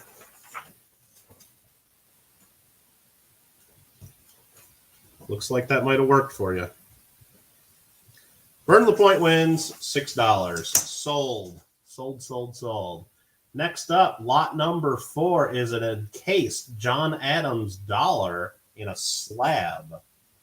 Encased John Adams dollar in a slab. Don, are you there? Don? Yes, I'm here. Say it again. Next Encased John Adams dollar in a slab. No, not that one. That one. Sorry, everybody. There we go. And show us what that is. This is a presidential oath dollar, John Adams, limited to 1,100 coins. If we flip it over. 1,000 coins. Sorry, 1,000 coins. Yes, that many. It says this was done by the U.S. Mint, limited offering of 1,000 total coins. Okay, So. I guess, yeah. So it's an encased coin. It's got the probably an aluminum ring around it. Usually those are aluminum or something like that. And yes. And it's got the coin in there, and it's kind of interesting to see it slabbed by ANAX and to say it's been done by the Denver Mint. Yeah, it's interesting. Yep. I hadn't seen that. But at Vernal Point, we'll open it at $6. Yes, Beth, I'll send you a sticker. I will send you a sticker. I'll write that down. I don't send stickers to everybody. Usually, because we have to send out thousands of them, but probably literally thousands. I'd send them with everything. But no, if you ask for one, I'll send you one. Absolutely, no problem. Let's see. NCF goes to $8. NCF goes to $8. Marmello goes to $12.55. Come on, Marmello. Oh my gosh! Can you bid just Josh Schultz at $10? But I guess you know what? We'll take Marmello's $12.55. We'll take Marmello's $12.55. It's for the club. I don't want to turn down money for the club, but Marmello, please bid in just whole dollar or at least 50-cent increments. Makes it a little easier for everybody. Galen V goes to 13. Thanks, Galen. That's interesting. Yeah. Can you show the back of the slab again, Don? Thank you very much. So this presidential oath encasement dollar is a Denver U.S. Mint limited offering of 1,000 coins total, certified and authenticated by ANAX. Galen V at $13. Marmello goes to $15.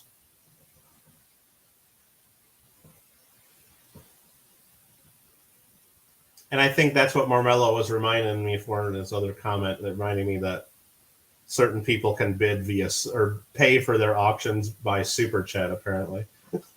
Because I guess that's the easiest way he can pay from New Zealand. All right. Gringo say Marmello. Marmello knows the rules. He knows the rules. Marmello's leading at $15 for the MS-66 John Adams encased dollar. Very interesting piece. But will Marmello be the winner? Galen goes to 17.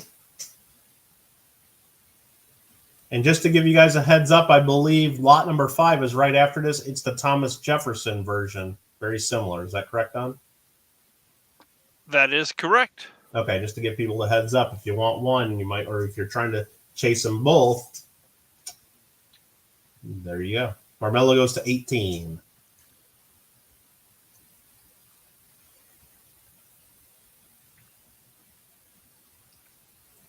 Aaron predicts that it won't be the last time that you might have to mention rules to certain people. Is that correct, Aaron? Maybe. Maybe not. Galen goes out, so let's go ahead and count it down. Marmello, you don't have to outbid yourself. Come on. No.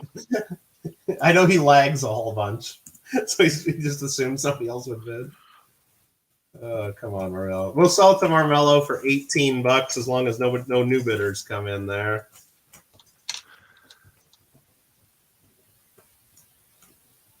And then we'll go right into lot number 5, which is a lot of the same story there, but it's going to be the Thomas Jefferson dollar. 2007 Denver Presidential Oath Dollar, they call it, by Thomas Jefferson. Limited edition of 1,000. ANAX. This one's ANAX MS-65. The other one's a 66. Cool.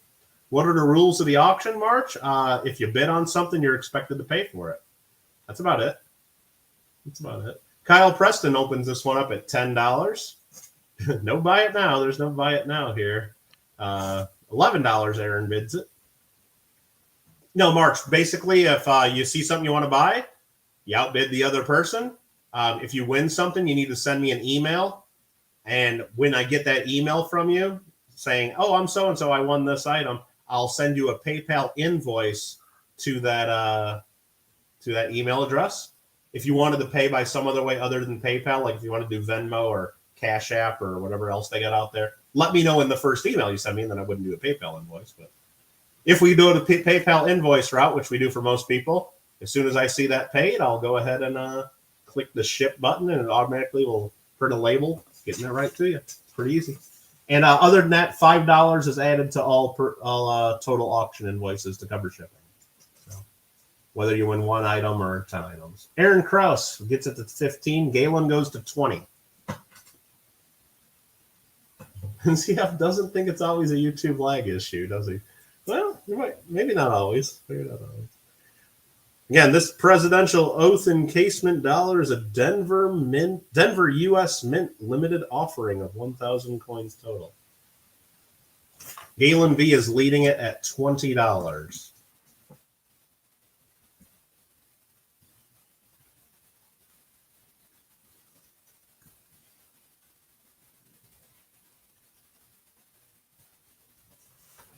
See if that holds.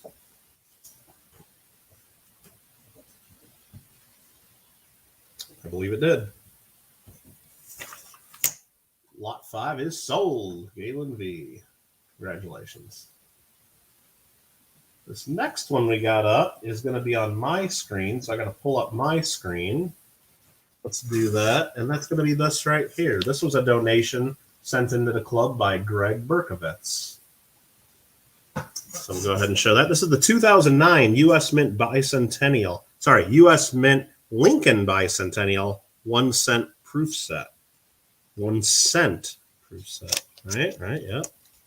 And in here, it's the special proof set of the 4 Lincoln cents from 2009. Beautiful.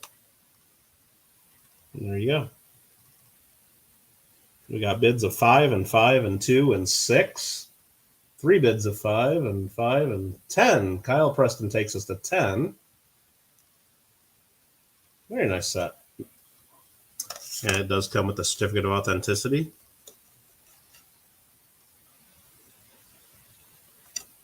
Also confirms that these are the special cents made for collectors that are made of 95% copper. They're not made of copper-plated zinc like modern cents are typically made from. And it's a nice set. So thanks again to Greg Berkovitz for sending that in for us to sell for the club. Marmelo's already calling the boom there with the bids going up. It went from 15 to 14 to 15 to 12 to 13 to 20 to Marmelo goes to 25. Then he said boom, but then Nomad says 26. Up to $26 for the 2009 set. Yeah, and this is just the 4 cents right there. It is not a full 2009 proof set. It's the cents. I want to be clear on that. 26 for Nomad in the lead. Let's see if that's going to be enough.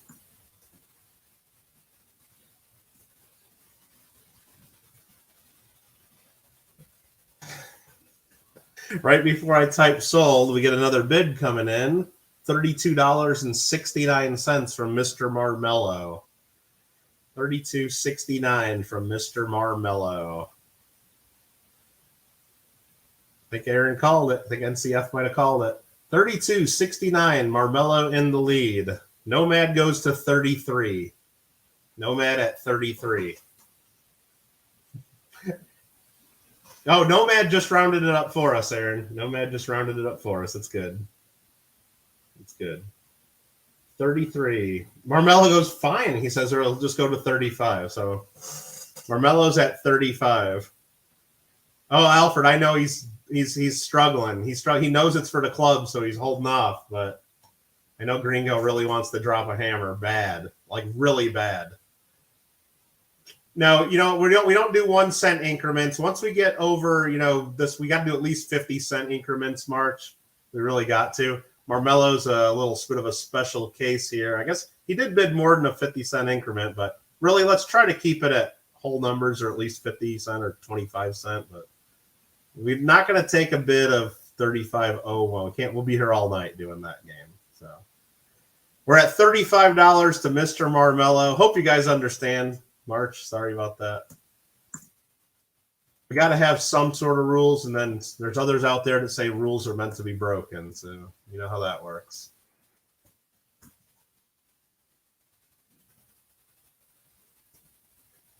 Worth a try, he says. If I had 2 sets, I'd sell you each one, but this was a donation from Greg, and we appreciate that donation.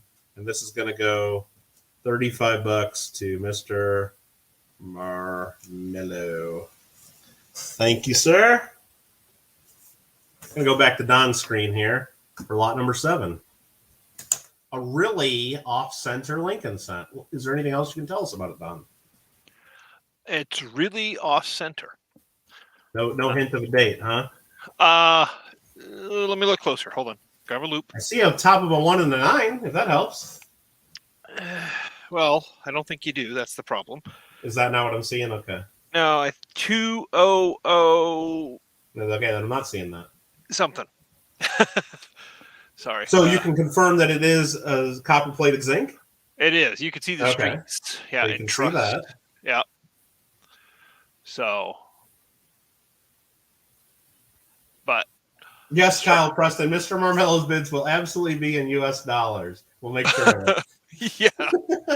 He might send in some super chats later to pay for all this in New Zealand dollars, but somebody will do the math for us back in the home office, and we'll get it all squared away. We'll get it all squared away for sure. I don't want anybody to feel like it's not fair bids. We'll make sure he pays what he owes. So. Oh yeah.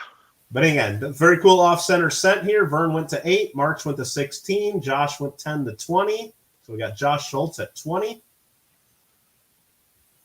How did this coin come out of the mint? Well, Amy, that would not fit in a roll, would it?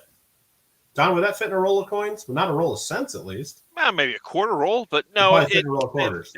Coins don't come out of the mint in rolls. They come out of the mint in big, huge bags. Giant bags of coins. And so Ginormous this coin probably was in that big bag, slipped through the quality control, and it probably didn't. Now, when it then went to one of the banks or the companies that rolls coins, it didn't fit in the roll, and then it was probably discovered at that time, maybe?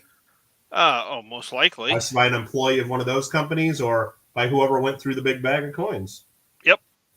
So it did get out of the mint legit, most likely. So. Yep. Or maybe a mint employee just took it home from work. Who knows? Josh Schultz is at 25. They're kind of checked. They can't do that. You would think so. You would think so. Well, there's this thing in 1933 with $20 gold pieces and such, Well, you just got to know the guy that checks. Oh, that's right. Yeah. Uh-huh. So there we go. Josh Schultz at $25. And thanks everyone for every one of the bids. Very generous. Brown sugar 69 goes to 26.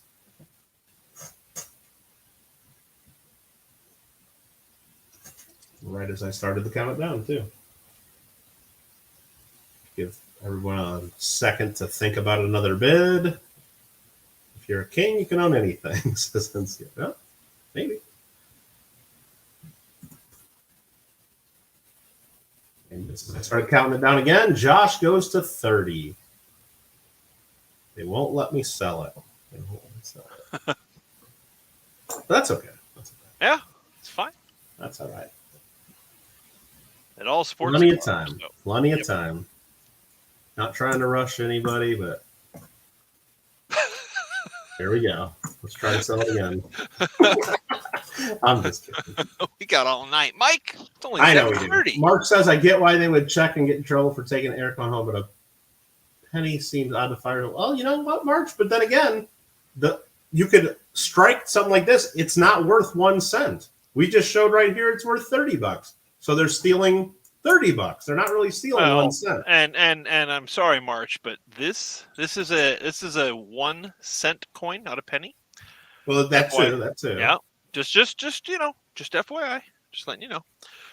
but yeah, what the mint is losing is 1 cent worth of the metal and denomination that they're not going to get credit for, but its value is more than that. That's what they're stealing. Yep. That's what they're stealing. I mean, you could strike that same 1 cent air on a little gold planchet, and still just a cent. Yeah. Maybe worth a little more. Yeah. A little bit more. Oh, yeah, we got more coins to sell. What am I doing? I'm just chatting. I don't know. What's that? That is a 2008 S PCGS Proof 69 Red D Cameo Lincoln. Well, there we go. Nice little red-purple toning. It does have a little bit of color to it. Yep. Proof 69 red, deep cameo, 2008 San Francisco, starting at $1. Vern goes right to 8. Vern's like, I'm winning more. He's like, I'm not winning just that one item and having to pay $5 shipping. He wants more. No real toning on the back, just the obverse. So just the obverse has the toning. The reverse is beautiful red, deep cameo. Gums goes to $10. And you got to think of, too, it's U.S. property if someone were to take that out of the Mint of Silver Mountain Mentions. But you got to remember, the value doesn't matter. The value doesn't matter. When you're dealing with the U.S. government or any government body, they don't have to pay their lawyers. They don't have to pay their court costs. They don't have to pay for it. The taxpayers pay for all that. So the decision on whether or not to prosecute or sue or go after someone, money's no object for governments. Remember that. So now if someone were to steal 1 cent from you, would you go after them and sue them? Depends on who it was. Depends on who it was, really, or what the story is. But probably not. You're not going to spend hundreds or thousands of dollars going after 1 cent. But the government would do that. The government. You got any 1856s lying around that you just, wouldn't mind me taking? Yeah, maybe. They got the dies somewhere there, I'm sure. I mean, they found dies for the 1964 stuff sitting in drawers. Yeah, why not? Gums O'Hara at $10 on the 2008 Proof 69 red, deep cameo. There's Richard. How you doing, Richard?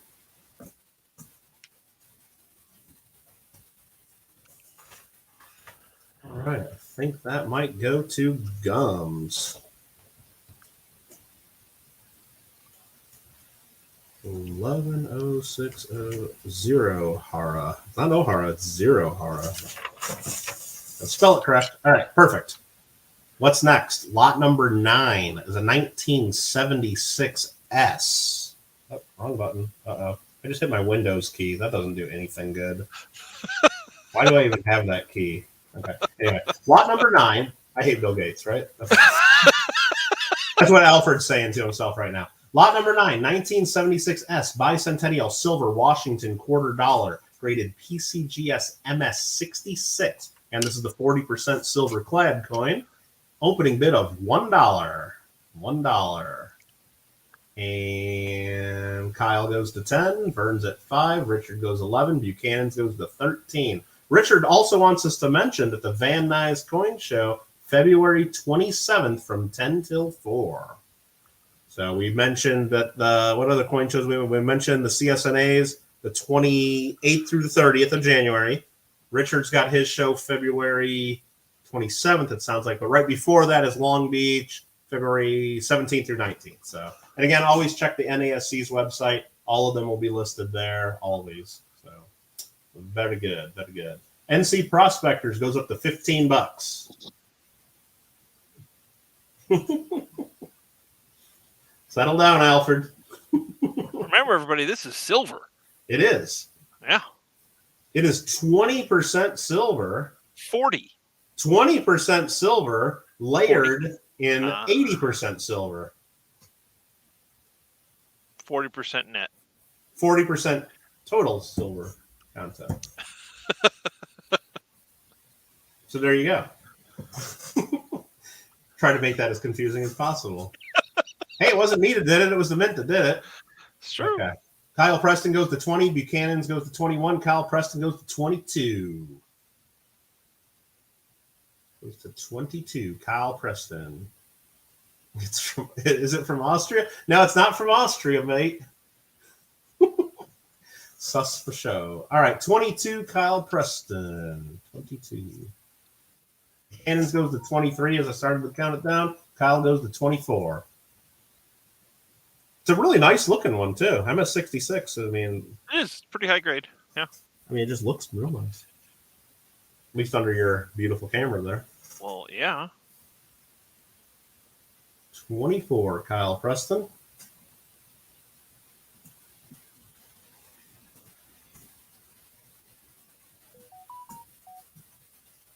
Buchanan goes to 25. $25 for the 1976 Bicentennial. Don, you work at a coin shop. How often do you get calls from people saying, I got this quarter from 1776 with a drummer on it. What's it worth? About 3 times a day. About 3 times a day? Okay. I just wanted to make sure because I get emails similar to that or Facebook message similar to that at least once or twice, 3 times a week to a month. Yep. Yeah, a couple times a month for sure. Yeah. Yep. Yeah. The Drummer Boy quarters from 1776, right? Yeah. Yeah. And everyone thinks they're all silver. Oh, and it's in really nice condition too. It's in Yeah. really nice condition too. Yeah. Yeah. And then I'm the bad guy when I tell them just to spend them. Hold on. Just for funsies. Yeah. Here's an original roll. Oh, you got a whole roll of them. Nice. Just sitting here. That's how rare they are. Yeah. Yeah. Buchanan's gets that one for 20. The silver ones, much nicer, much more collectible, much more worth it. NC, you came in a little bit after the sold on for sure on that one. A little bit after the sold, so sorry about that.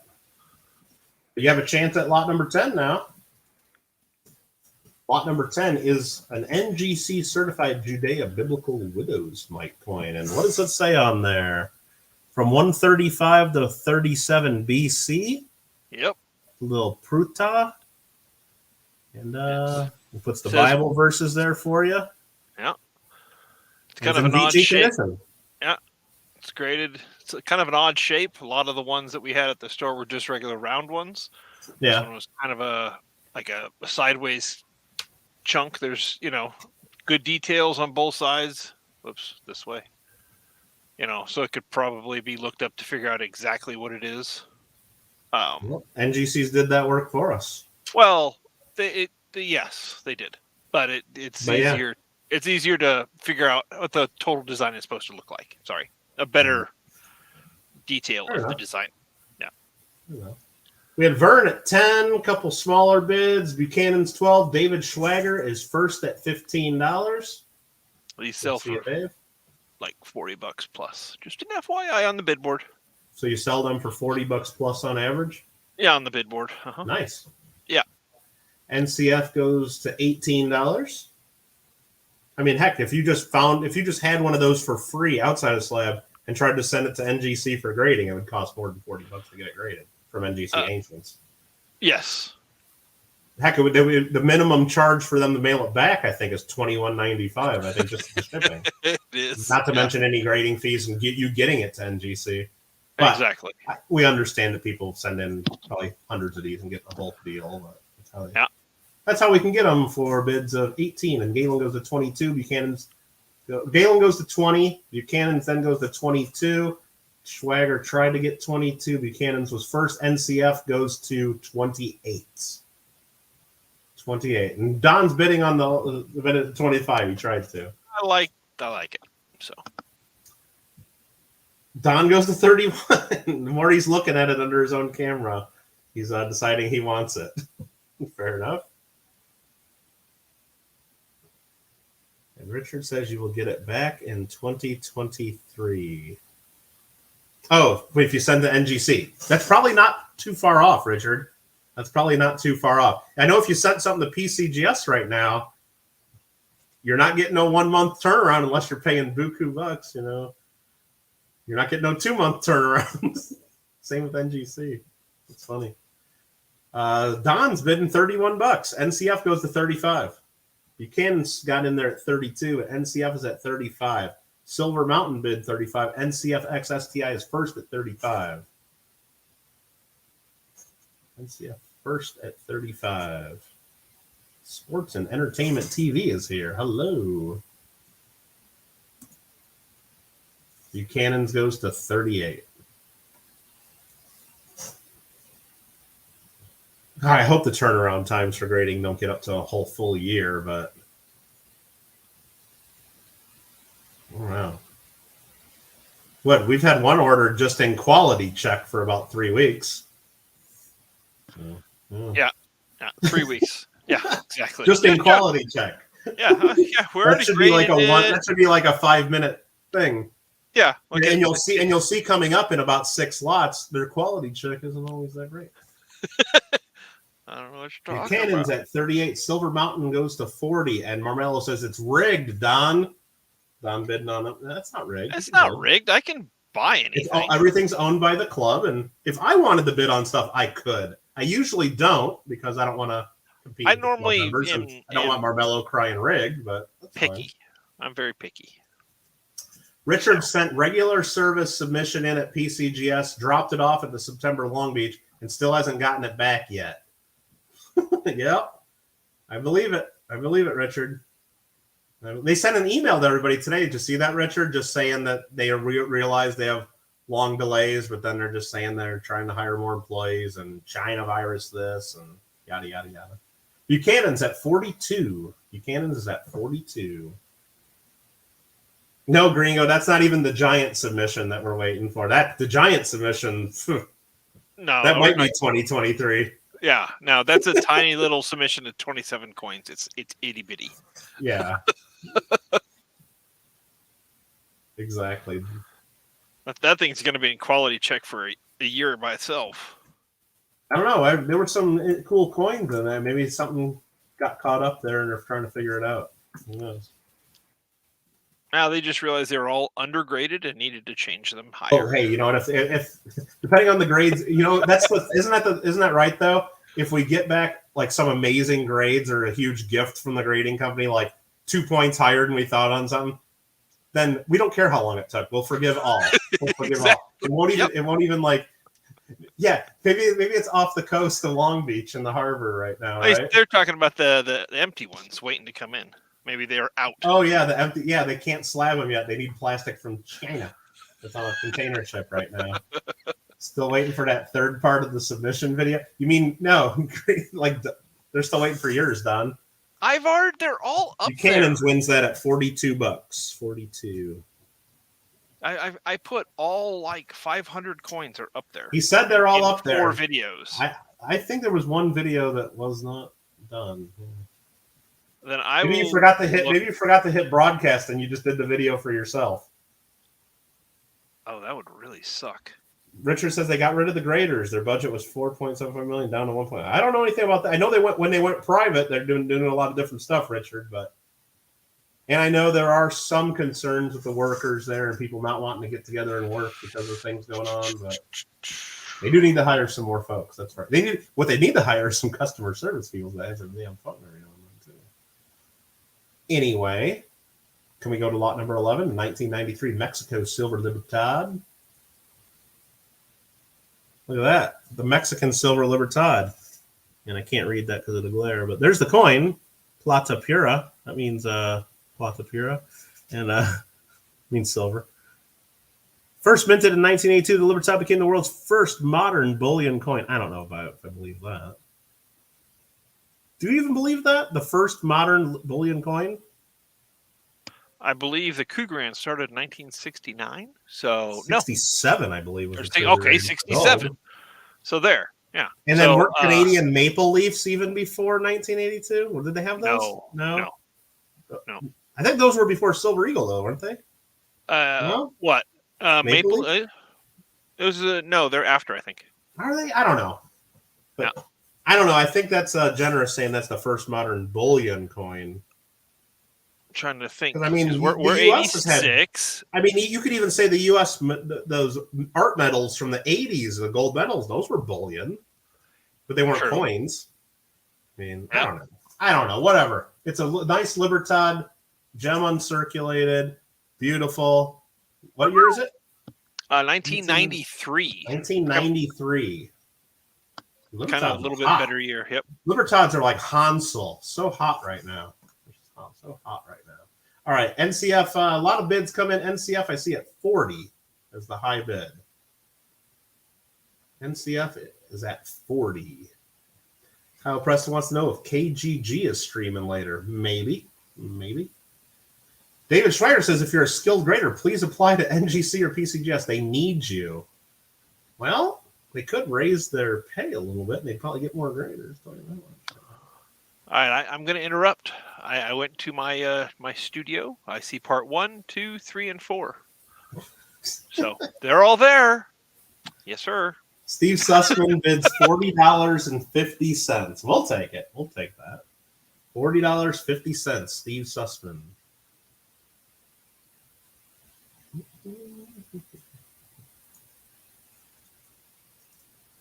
Guitar Guild goes to 42.50. Yeah, I've heard that too. And then, that makes a lot of sense about a lot more card graders because the people that bought PCGS and turned it private are sports card people. And if you look at what before PCGS went private, their public records, a lot of their growth and a lot of their revenue was coming from sports card authentication. Very little growth was coming from coins. Now, a lot of money was coming in for coins, but it was not a growing part of their business. It was pretty static. But every year, especially this month, don't send anything to PCGS in January ever, or MGC, because they're grading millions of Silver Eagles right now for home shopping. So don't do that. You'll be waiting. But anyway, they still make a lot of money doing coins. It's just it's not a growing business.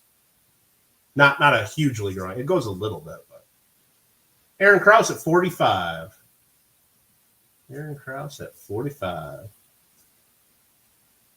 Gringo's still convinced that part 3 is not there somewhere. I don't know. Gringo, maybe you need to take a screenshot of what you see and send it to him. I don't know. Maybe it's not showing as public for on your end, Don, or I don't know. I don't know. I don't know. Aaron Krause at 45. Maybe it's Mexico's first bullion coin, but I don't even think that's true. Because they had the onzas before this. No, they didn't have the onzas. They had the monedas. Like the 79. big scale on it. It said onza right on it. Well, no, it's at una plata pure. Yeah, but they are like the moneda design. But it wasn't a liber. Yeah, it was still a bullion coin though. I don't know. But I don't think that's official Mexico mint packaging either, is it? No, that's Littleton. Yeah. Steve Sussman goes to 45.50 right before I cut off the bidding. No, it is not an 82. This is a 1993. 1993. Putting a link in the part 3 for Gringo. Well, Alfred wants to know if you're ever going to do a box break. I've done lots of box breaks on my channel. They don't. I mean, are you ever going to do another box break? He says. Got to read all the words. Sure, I'll do one tomorrow. Kyle wants to know if there's a discount because it's an upside down in the package. No. No, and I'm sure if you tap that on your desk enough, you can get it right side up. But or if you just do that. Yeah, if you do that, or you do that. Yeah. Aaron goes to 46. Richard says this is a better date of the Libertad too. It is slightly. Cool. Yeah, 90. The mid 90s like ours are all better. You know what? When I look these up and every now and then, it seems like anything other than the most recent year or two goes for a premium on these. Except for like 2021s are like $80 each. Really? They're very expensive. They didn't make very many in 2020 or 2021. Oh wow. Yikes. Yeah. All right, let's try to sell this thing. Let me see here. Aaron's leading at 46.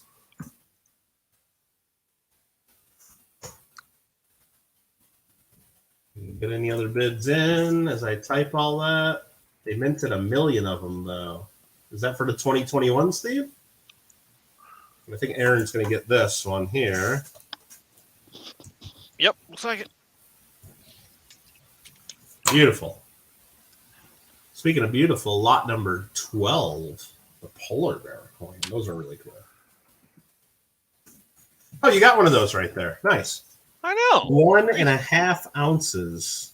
9999 fine silver. That's a pretty looking one. It is. Wow. Yeah. We don't need to see the other side, though. It's fine.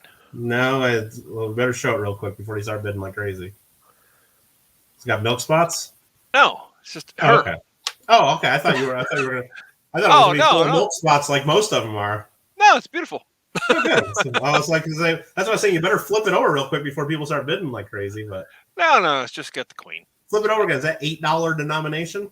I believe so. $8. Now $8 face value.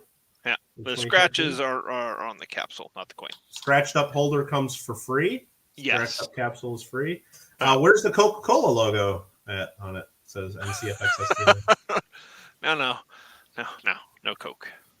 That cost too much. I'm sure we could stamp something on there if you really wanted, but Greg Berkovitz goes to 45. Fish and Hank's at 45. CR's at 45. Greg Berkovitz is first at 45 on my end. Greg is first to bid 45. Everybody wanted to pay 45. But Jason says 46. solving that issue. Buchanan's goes to 47. Richard says Pepsi. Yeah. Okay. Come on now. Fish and Hank goes to 50. No Coke, Pepsi, cheeseburger. No fried cheap. All right. Fish and Hank, $50. It's a pretty cool coin. 1.5 ounces. Yep. 1.5 ounces. Supposed to show the queen first, then ask if we want to see her bear behind. Okay. That's pretty good, Alfred. That's pretty good. That's pretty good. Cheap's cheap. 53 for Buchanan's. And people are sending me messages. Let's see what's going on here.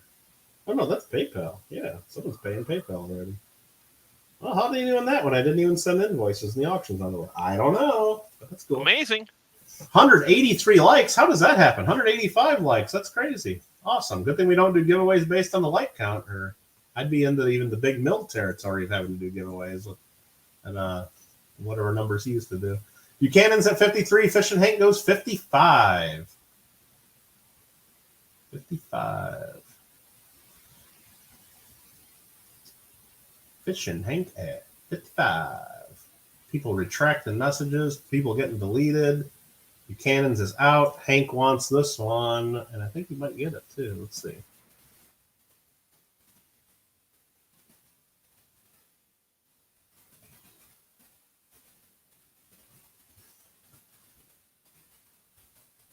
Sold to Fish and Hank.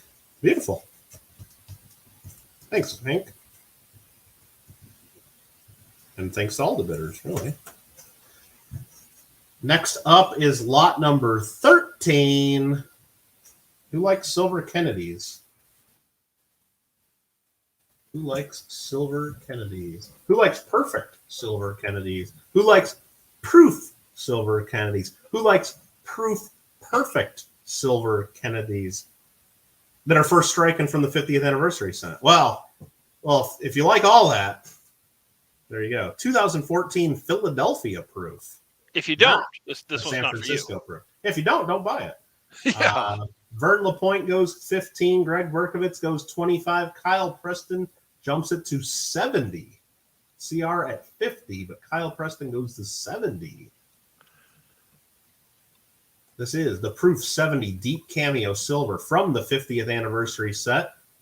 Beautiful 4-coin set if you've ever seen the silver 50th anniversary sets. They had 4 different mints and 4 different finishes. Wasn't that how it was?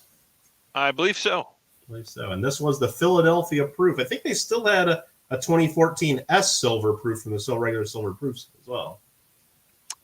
Yes, they did. Yeah. S or was it W? I think the regular S. It was an S. Did a regular S proof. Oh, no. W was reverse sorry, proof, wasn't it? Well, for the W was, the reverse proof. And the gold. Silver. And the gold. Yeah. Sets, yeah. And gold. Very cool. Kyle Preston at 70. You need this to complete your 2014s, really? Well, there you go. There you go. And the S was the enhanced. Well, the S from the set, but from the 4-coin set, yeah. Yeah. But didn't they have a regular silver proof set from 2014 that had the same as this, basically? I don't think so. No? Well, I don't know. I was just looking on PCGS. I didn't see it. Anyway, this is the coin here. It's the 2014 Philadelphia. Oh. Proof 70 Deep Cameo Silver, first strike 50th anniversary. Proof 70 Deep Cameo. Kyle Preston's in the lead at 70. Go Hank Ers, says Marmello. Yeah, the reverse proofs are great, Kyle. I like those too. Actually, I like the enhanced. And some of the enhanced uncirculated ones you can get like that have proof like or even deep mirror proof like. Yeah, the enhanced are my favorite. They look nice. They are pretty. They're just different. Yeah. A little special. Yep. And I think, Kyle, your bid took it home. Tried to do his own countdown even. You know what? Usually we add extra time when you do that. But We'll let it slide this time. Kyle Preston, congratulations. What year to 4? Yeah, Richard, doesn't it seem like that was just like yesterday? No. I'm sorry. It was 8 years ago. Wow. No, it was 8 years ago, Richard. Yeah. Getting old, dude. We're all getting old. All right, what's up next? Lot number 14. Lot number 14. Oh, boy. 2019 W. Reverse proof Lincoln Cent. You got one of those, Tom? Yes, I do. Sorry, was grabbing it. There we go. 2019 W. Gem reverse proof by NGC. By NGC. Proof. First releases, they say. Cool. Dad Learning Coins goes to 10 after bids of 5 and 6 and 7 and 8. Some came in before, some came after, but Dad Learning Coins is leading at $10. I just made that up, Kyle. That wasn't true. NC goes to 11. Michael Thacker, 12. Nomad, 11. Nomad, 12. Nomad gets to 13 now. Rafe goes 15. Michael Thacker tries doing 15, and so did Dad Learning Coins, but Rafe Ailman's first at 15. Rafe is first at 15. Nomad goes to 16. Michael Thacker goes to 17. These came out, were these the ones that were part of the silver proof set? Is that right? Silver proof set, yeah. They would come in a little like plastic envelope inside of a paper envelope. And they were literally they weren't in the proof sets. They were chucked into the boxes kind of added with proof sets. Yeah. And a lot of the 2019, 2020 proof sets, you actually, if you like go to a coin store, including ours, make sure you check for your W coins, either cents or nickels, because a lot of times, even when we buy them over the counter, they don't come with it because people don't know. A lot of them got thrown away. Yeah. Nomad Coins goes to 20, and I would guess it's similar to the 1996 set, that the mint set that includes the W dime. Yep. The gray sheet prices are based on, or any of the prices you look up on what these are worth, are based on you having all of the coins in there, and a lot of people don't know that coin even belongs in there. So a lot of people end up overpaying, and some people take advantage of that. Which is funny because don't let them do that to you. This coin, not certified or anything, we have to buy them because we buy so many proof sets. Without them, we have to pay $25 a coin from a wholesaler. Oh wow! Just for with the original stuff, not certified, nothing. So we'll bid 22 right now to outbid Dad, and you can crack this out and put it in a little envelope. No, I'm not doing that. I don't need one. I got one. Dad Learning Coins is leading at 21. Michael needs one not slabbed for a cent book. It's easy to unslab these. Well, this one here is a gem reverse proof, so it's not a graded one. So this would be a good candidate for actually cracking out. Well, it's still graded. It's graded gem reverse proof. Well, it's graded at least a proof 65 red. Right, but I'm saying but it's not they didn't actually go through and call it a 69 or a 70. Well, and it doesn't have the original 69. packaging. It doesn't have the original packaging. So it would be a good one to crack out. It's not a 70, or they probably would have made it a 70, and it doesn't have the original packaging. I'd call it a good one to crack out. Jason, the only way you could get the 2019 W's was if you bought one of the sets. The reverse proof only came if you bought a silver proof set in 2019 from the mint. Yep. Barmello bid 18.5, which was lower than Dad Learning. Now he's bidding 25, which is higher than Dad Learning. Okay, so the bid's at 25. Oh, boy. Okay. If you want to crack it out, Jason has educational videos on how to do that. All right, Alfred. Nomad goes to $26 for the 2019 W. 2019 W, and I think it's probably about time to sell this. Getting close. Big Sledgehammer, is that the proper one? I don't know if that's the approved way to do it. Dad Learning Coins goes to 27, right when I was starting to type in a countdown there. I'll give people a few moments to figure their bids there, whether they're in or they're out. Nomad goes to 28.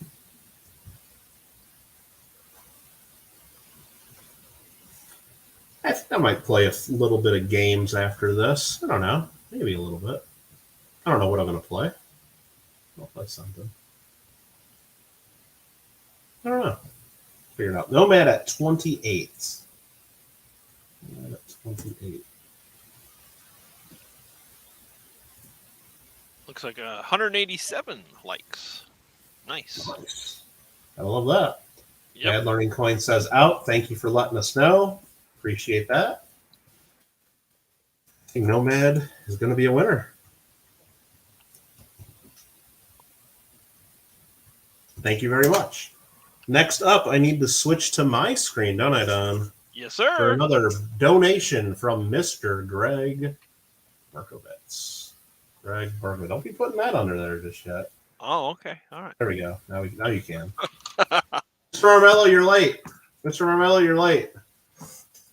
This here, we got to show and we got to do some show and tell here before you guys. You can start bidding any time, but this here is a really cool check from Evie Lane and Company, the banking house of Evie Lane and Company, dated November 21st, 1899. $29.25 check to Chase National Bank, New York, New York. All hands signed and a really cool dog there. That's kind of cool. It's got the paid stamp right in the middle of it. But the cool thing is, or one of the cool things is it's got this 2-cent documentary stamp for document tax and with a ship on it. Really cool. And on the reverse, you got a bunch of canceled stamps here, like paid of National City Bank, People's Bank, Wheeling, Virginia. And you got this one here, November 25th, 1899, New York Clearinghouse. Oh, a lot of cool stuff going on here. But what Greg wrote up on this for us to read is it has the Bureau of Internal Revenue's 2-cent stamp and catalog number R164. It's an 1898 2-cent battleship stamp. Documentary stamp tax refers to a levy on documents evidencing the acceptance, assignment, sale, or transfer of an obligation, right, or property incident to it.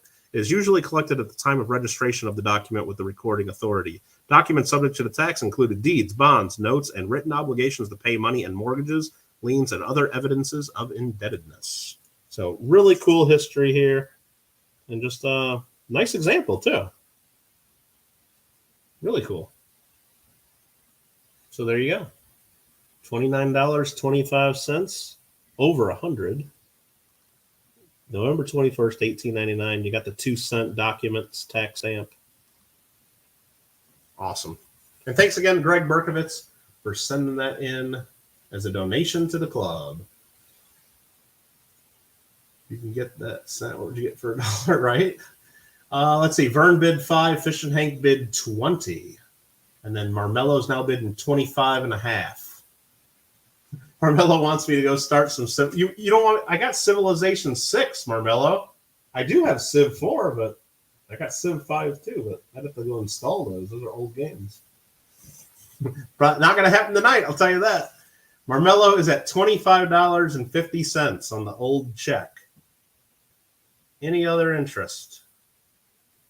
Any other interest? Or is this one going to go all the way around the world to New Zealand in the Marmello collection? $25.50 to Mr. Marmello. Anyone?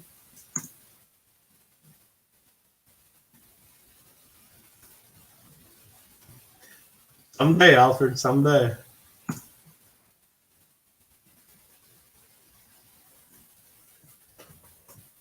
Yeah, I think that's going to be it.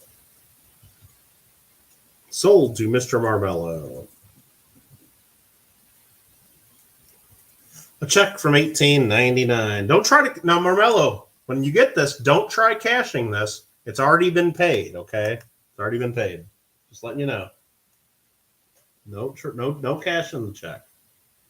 All right, let me set that to the side carefully. We will switch back to Don for a 987 Eagle. Now, they said Mexico said that theirs was earlier, that 1993. This one's from the year 987, the Silver Eagle. 987. This is lot number 16. Lot number 16. And again, this is a 987 Silver Eagle from NGC. Looks like it's in, I can't tell what the letter it is. Something S69 condition. Interesting. Richard goes $30. Vern goes $40. Actually, it's just a 1987 Silver Eagle and MS69. But when they printed the label, someone got a little wild with the scissors, it looks like, and cut off the first part of it, including the first digit of the certification number. So it's from the Numismatic Guarantee Corporation as well. You cut off the N. Yeah, I don't know. Just kind of weird little printing or cutting error, one of the two. The best obverse of all U.S. coins. So great they used it multiple times, right, Kyle? Absolutely. Marmello goes $42.50. Outbidding Vern's $40. Aaron Krause goes to $45. For the 1987 with the error printed label, I guess you would call it. Misprinted or miscut, misaligned. Probably misaligned. I don't know. I don't know. Maybe more miscut. I don't know. I think or the whole thing's just misprinted. I think the printing is what's wrong, because if you look over here, there's some blank white paper. Yeah. I think the whole printing's just effed up. They just fed the paper in wrong, I guess. Yeah. Yep. So the cutter worked fine. Yeah. Yeah. Aaron Krause is at $45. Yeah, nice mechanical error. It is a nice early 87 and 69, so it's a nice coin anyways. Yeah, either way, a 1987 Eagle and MS69, those aren't too cheap these days anyway. But. No. Vern LaPointe goes to 46. Mechanical error, that is what they would call it. Well. Get the air slab. Well, is there a slabbing company that'll slab slabs? And then if so, how would I protect that without another slabbing company for the slabbing company slab? Oh, geez, I know. And then I better get some kind of bag to put that in so that don't get scratched. Or a box. Okay. Lol cash, says Marmello. Well, that's true.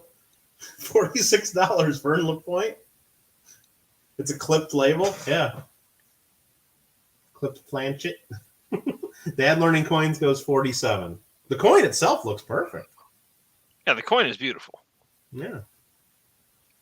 Dad Learning Coins is first at $47. Aaron goes right to $50.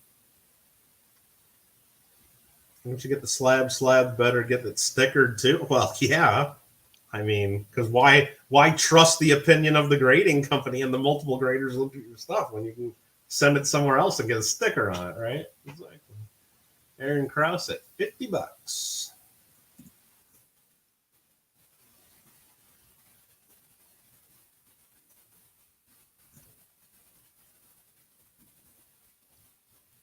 CAC will not put stickers on Silver Eagles, though. They will not do that, as far as I know. I think that's too modern for them. And that goes to Aaron Krause. They won't put a little green bean on a on like 95. They might do that. I don't think so. They won't on Ike dollars. I know I sent Ike dollars to them before, and they sent them back. Huh. At least they didn't a couple of years ago, or however many years ago, when last time I sent them something. Right. All right. There we go. There's the front, 2022. Okay, let's look at the good part. Lot 17. This is a queen with a maple leaf on her behind. Is that what Alfred wants to say? Yep. That's what she uses to wipe. Nice. This is a brand new coin, 2022. Yep. Wow. Greg Berkman says $33. Vern LaPointe says $35. How many nines are on there? 4 nines fine? Wow. 4 nines. In the APMEX holder. Yep. What's PCGS doing on there, too? I have no idea. Are they certifying that as something? No? They're certifying as it straight original out of a tube. Something like that. It's what if you want to pay. What's it say on the back? If you want to pay $2 more or something, it's a first strike. Oh, PCGS certifies that's first strike eligible. Yeah. They call these Mint Direct. Yeah. So you don't have to keep it sealed in a roll. You can buy them in APMEX holders and still send it to Pete for first strike later. Okay. Exactly. Yeah. But these will cost you like $3 to $5 more. So, yeah. So we got Buchanan's with the 37. CAC started handling Mint State Ikes, but still not the proofs. Really, David Schneider? Okay. Interesting. Yeah, I know some modern stuff they don't, some they do, and it just, you got to look at their website if you're interested in getting any modern stuff stickered for sure. Silver Mountain goes to 40. Vern goes to 41. Buchanan's goes to 42.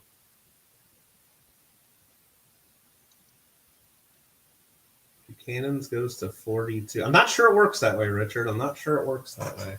But I'm no expert on the Queen. Alfred, who lives in Canada, or Mr. Marmello from New Zealand, they both live under the Queen. They would know more about that. Vern LaPointe goes to 43.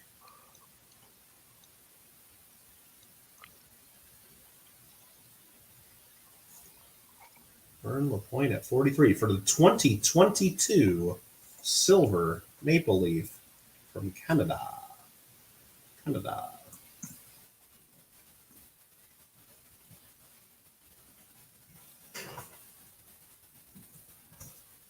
Let's see if Vern's going to win that one. I think he might. I think he did. Nice. Very nice. I think I'm up next for another donation from Mr. Greg Perkowitz. Yes, sir.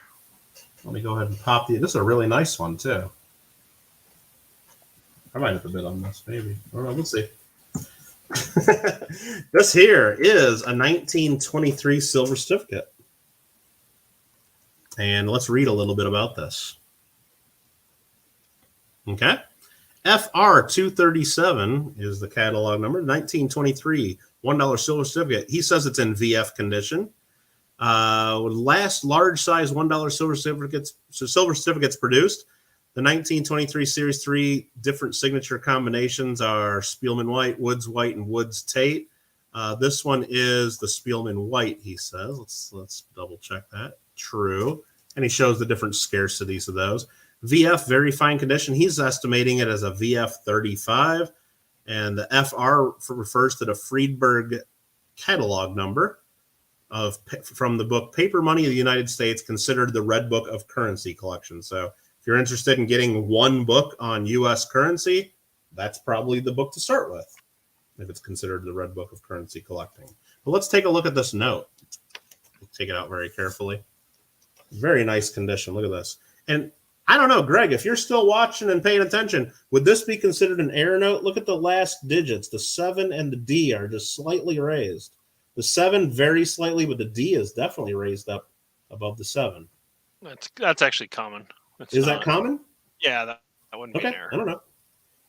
It's an error. I don't care if it's common or not. It looks like it's an error.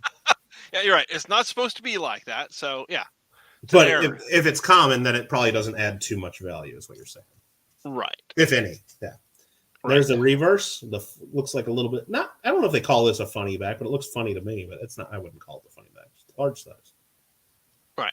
The funny back was on the small size, the 28s, right, or whatever they were. Yes. Yeah. I think that some of the 34s, maybe. I don't know. Maybe not. But yeah, there you go. Beautiful, beautiful piece.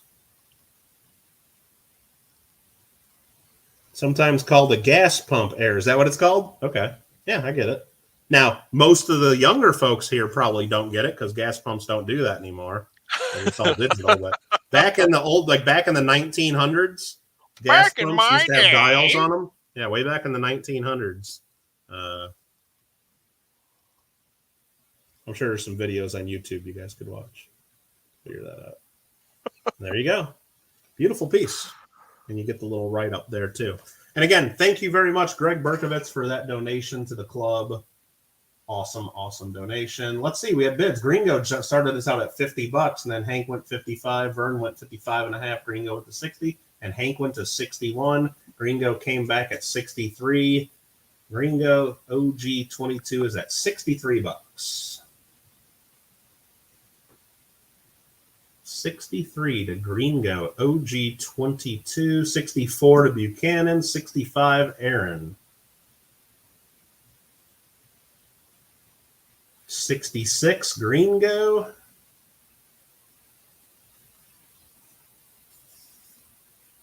and that is the one you will get right there. 67 says Aaron.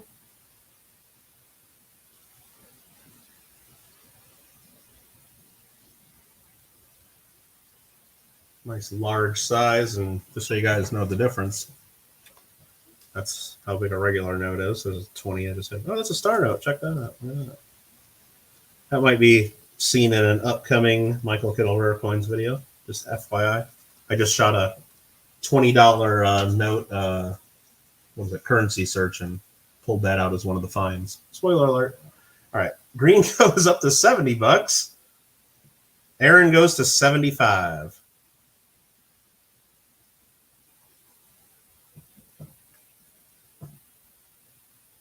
Aaron goes to $75.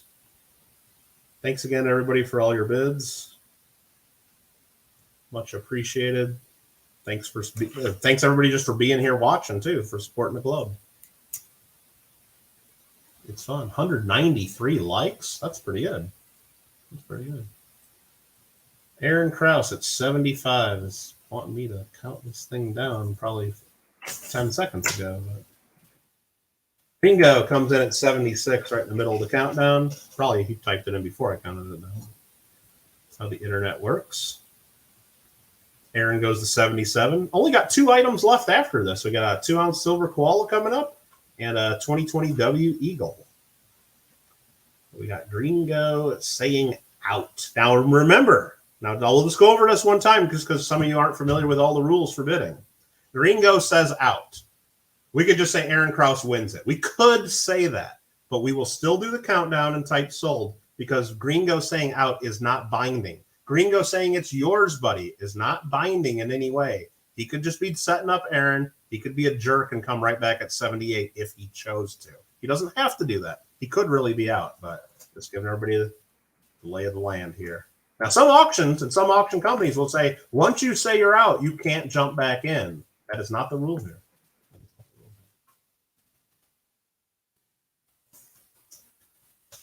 Let's see, did Aaron really win that? I think Aaron really won that. Gringo wouldn't do him dirty like that. All right.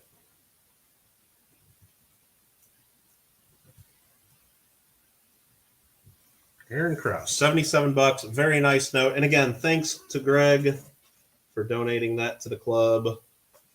Very generous and really awesome piece, too. And we get to learn a little bit of history there, too, with the write-ups he does. Awesome. Awesome, awesome. Next up, we got to switch back to Don, don't we? Don's got this one. Look at that. Look at that.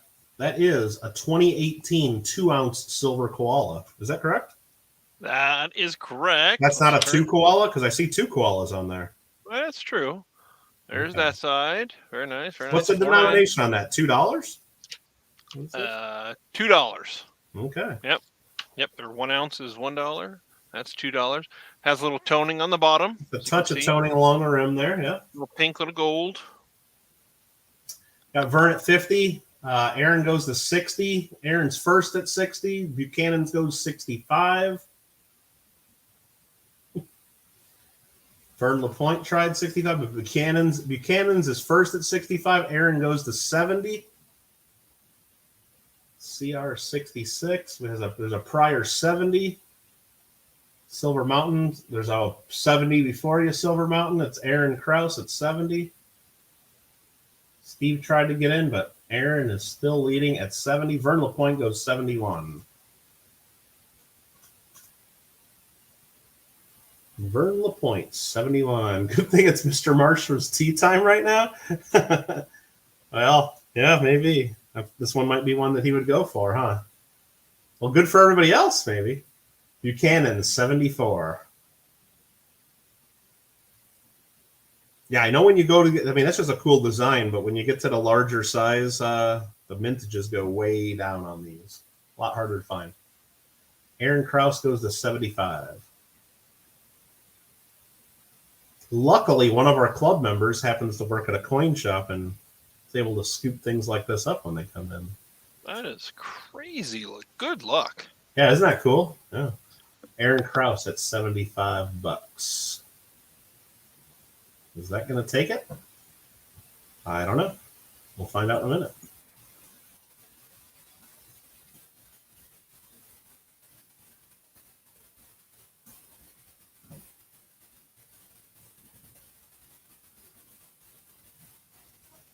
I think Silver Mountain got in on time. Let me just refresh my window just to confirm.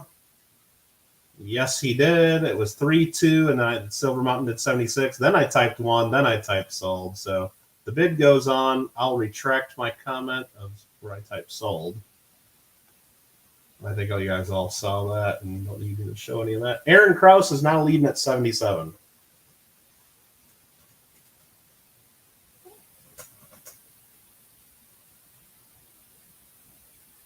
Aaron Krause, $77. For the 2-ounce koala from 2018, Vern goes 78.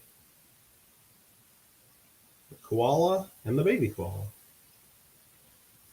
Or it could be just another koala way in the background that's the same size, but looks now it's actually on top of the back. I do believe there's a little tuft of fur she's holding on to right there. So Gotcha. Yeah. Vern LaPointe goes 78, and then Aaron comes back at $80. Now, is that about the same diameter as the regular one, just really thick, or is it actually bigger than? No, double thickness. Yeah, just double thick. That's cool. And you can see there's a P right there for Perth. Perth Mint, 2018 P. Oh. Silver Mountain goes 81. Aaron's like, I got 6 kids to feed. Aaron Cross goes 83. I got 6 kids to feed. Let me bid more. That's great. Well, if you guys keep running Aaron up here, it's not going to be Kraft Deluxe. It's going to be the regular mac and cheese, which is okay still. But if you keep running them up, they're going to have to get store brand. And that's where I'm going to draw the line, you know. We got to at least let them still get the Kraft, right? So, come on. Now, the bid goes on. Buchanan's is at 84. NCF says ramen noodles. Yeah, might be. For the kids, at least, right? Oh, man. Aaron goes to $85. Only one item left after this, and then let's send you all on your way. Aaron Krause at $85. Is that going to be enough? Silver Mountain says no, 86. I wish Don told me he had a roll of these and everybody could have them at a certain price, but I don't think that's the case. I think this is the only one. Silver Mountain in the lead at 86. It is a solo. It came in just as is. Well, I put it in a new flip, but just as is. Just one. Nice. Aaron is bidding 88. You had to type it like that because YouTube doesn't like you typing the number 88. And Aaron knows that. So thank you for that. Aaron at $88. I probably should have mentioned that before anyway, once our bid was getting closer to that. But often if you type it in, we won't even see that you typed it in. YouTube blocks it before we can even see it because of reasons. So, thanks, YouTube. Just going to get uncooked noodles and a slice of good old cheese. There you go. Aaron Krause at $88. Is that going to do it? Is that going to do it? Archaeology Mikey says, hey, tested positive again, so going to college next week if I feel better, and just stopping by to hit the like button, go right back. Well, Mikey, feel better, get well, you're young and healthy, kick its butt, and stay safe. But you know what you can do while you're lying in bed trying to feel better? Watch a lot of YouTube. I know you can do that. So SoCal Box Breaks needs hours, yeah. Do what? I said SoCal Box Breaks might need some hours, so yeah. Yeah, if you want to watch some SoCal Box Break Minecraft ASMR videos, they're always up there. Let me do the countdown again. Mikey's super chat thing interrupted me there. Or the fan message, or I don't even know what you call those. Member messages? I'm calling them the super chat still. I don't care. I do what I want. All right. Aaron Krause gets that. Did he really get that? No one else even bid against him again? I think he got that. Okay. Sweet. Congratulations. That's a cool piece. Finally, Don, you want to tell us what this is and why it's so important?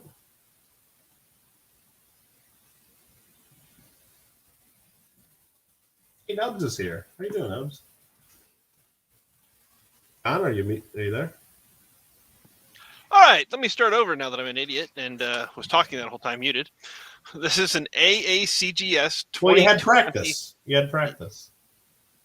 This is an AACGS 2020W MS69 Silver Eagle.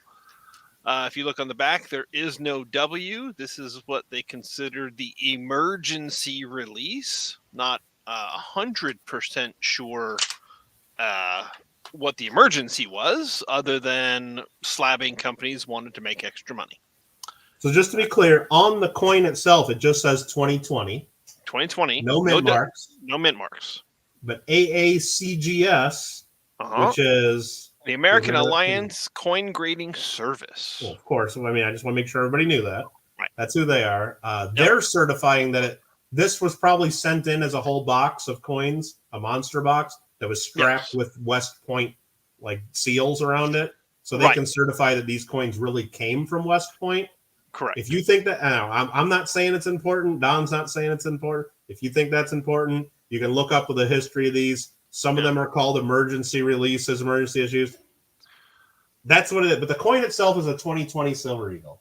Yes, that's what it is. It's certified as all that for whatever that's worth. I just want to, because some people have different opinions on what that all means or what it is, but it is a cool holder with the flag as well. Correct. Yep. It is a neat holder. It's about the same size as a GSA. So the same size as GSA. Nice. Aaron says he wants you to do it all over again, just to not you have the practice now. We're gonna need definitely gonna need a really big dono in chat for that. Gringo OG22 says it has to be important. Just look at the size of the case. Exactly. Anyway, we got Vern LaPointe came in. Well, Greg came in at 39. Vern came in at 50. Greg came in at 56, and Buchanan's went to 60. And who are those graders? Steve, it's the American Alliance Coin Grading Service. I mean, the AACGS. I mean, they've actually been around a while. They have been around. I got several AACGS holders, believe it or not. Yeah, now, I do too. So now most don't go for big premiums, and they don't. I've never seen really any high dollar coins in them. I haven't either. Normally, it's like MS63 Morgans or silver quarter. Yeah, or it's like not expensive Susan B. Anthony dollars or Sacagawea dollars or Kennedy halves or a lot of modern stuff. But it is a company out there. Yep. I wouldn't send them my multi-$1,000 rarities or things like that. And I haven't found, in looking at their coins, to be fair to them, I mean in fairness to them, I've found their grading to be fine. When you look at that, does that look like an MS69? It looks fine. Looks like one that's out of a I've gotten like package. MS65 Kennedys. They weren't obvious MS63s that were overgraded. But would I buy an MS70 and like pay equivalent to a PCGS MS70? Probably not. Yeah, there's quite a few companies out there that everything is a 70. Everything that comes from them is a 70. Even if there's thumbprints, fingerprints, it's growing. It's half a coin. It doesn't matter. It's a 70. They tend to go okay with their grades. Right. So it's a 69. But like you pointed out, Steve, there are a lot. I don't think they're on the same level as some of, I guess, the self-slabbing people, like where, they'll just put anything in a slab at any grade and it's complete garbage. This is actually, it's another option out there, I guess, for people. I don't know how much they charge or even if the general public can even submit to them. I don't know. I have no knowledge of any of that, but would I put them in the same category as like PCGS, NGC, and ANA? Probably not. Not yet, but again, everybody starts somewhere. Maybe they will be someday. I'd put them right there next to ICG. ICG? Okay. Yeah. And you work at a coin shop. You've done a lot better now. Yeah, it's equivalent to us. So. Okay. So I did blab on enough so I can sell this. Enough people bidding. Buchanan's at $60. Pretty cool. I like how they added the flag in the background because usually their holders I thought kind of sucked. They're normally like usually just all that blue background, isn't it? Yeah, it's like a very light blue. And not even like the white above. It's just like they're kind of like boring. Very. Yep. Yeah, that was actually pretty cool. Buchanan's, congratulations.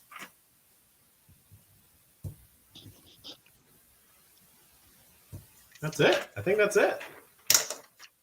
Thank you again, everybody, for being a part of our, not only just our auction here, but our entire coin clubbing. Wait, hold on. Are we doing another auction? I'll bid. No. Should we start the bidding? No, just what's the opening bid? $1? Just little show and tell. Oh, Jesus. I mean, pick those up today. So, you know, you sure you don't want to start the bidding? I'm positive. Really? Not too bad. Yeah, positive. Yeah, no. Not even on one of them? I don't need both of them. I do. That's crazy. I happen to need them both. I mean, I'll just start putting like $100 bills like under my camera, and you tell me when to stop. One of those deals? I don't think you got enough. No. You don't think I got enough? Come on. No. I mean, I know they're worth a few grand. They ain't worth crazy, unless it's some weird Overton variety I don't know about. Well, they're just Overton varieties. And if you want to collect all the Overtons, you got to have them all. And I happen not to have either of these. So. But I need that one for my collection. So do I. Oh, okay. I really don't need it for my collection. It'd be kind of cool. But... I mean, come on, look at that. Like, wouldn't that, like, just picture it, you guys, like right here. Hold on. Let me get one of the gloves. Like, just picture the white glove holding that coin and rotate it. Wouldn't that look good on a Michael Kittle rare coin video? Oh, it would. I mean, maybe, you know, Kittle needs to borrow them for a week or something. Nomad Coins, $10 super chat, something for a club. You didn't have to do that. That's awesome, though. Much appreciated. Thank you, Nomad. Thanks, Nomad. Let's take a look at it. What do you want to tell us about these coins? Those are pretty awesome for people that don't know about. Just really, really nice examples of bust half dollars. It was just crazy. Rotate that 64 plus under the camera. I'm sure most of the people watching haven't even seen a mint state bust half, let alone a mint state 64 plus. I mean, have you ever seen a cap bust half with luster? I mean, I have, because I've been to a lot of auction lot viewing and big coin shows, but I'd say a lot of people here probably haven't.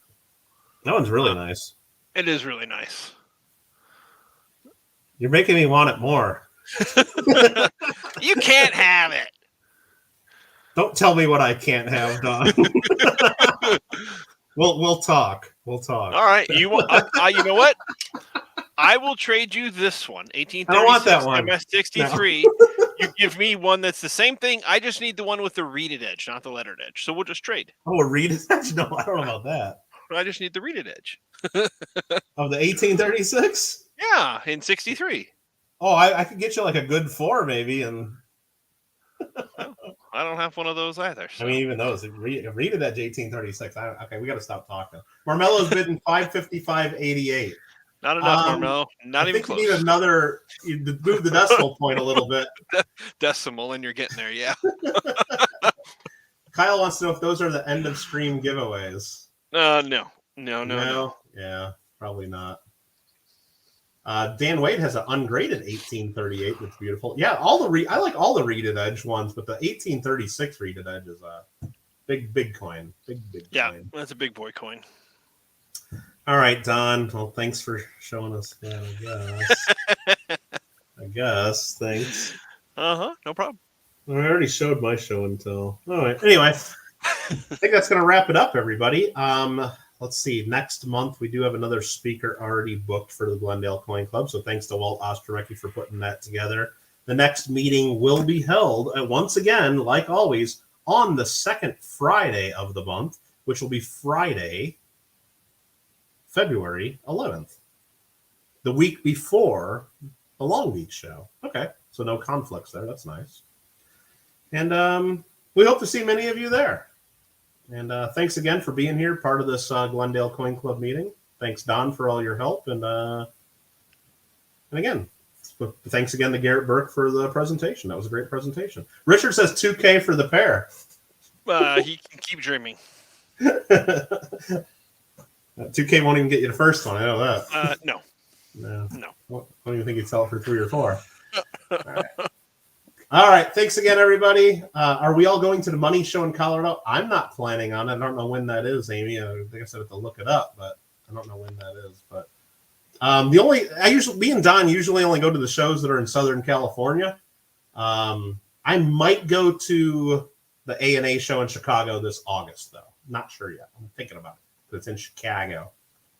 That said, that's if they allow us to go to coin shows in August 2022 in Chicago. I don't know.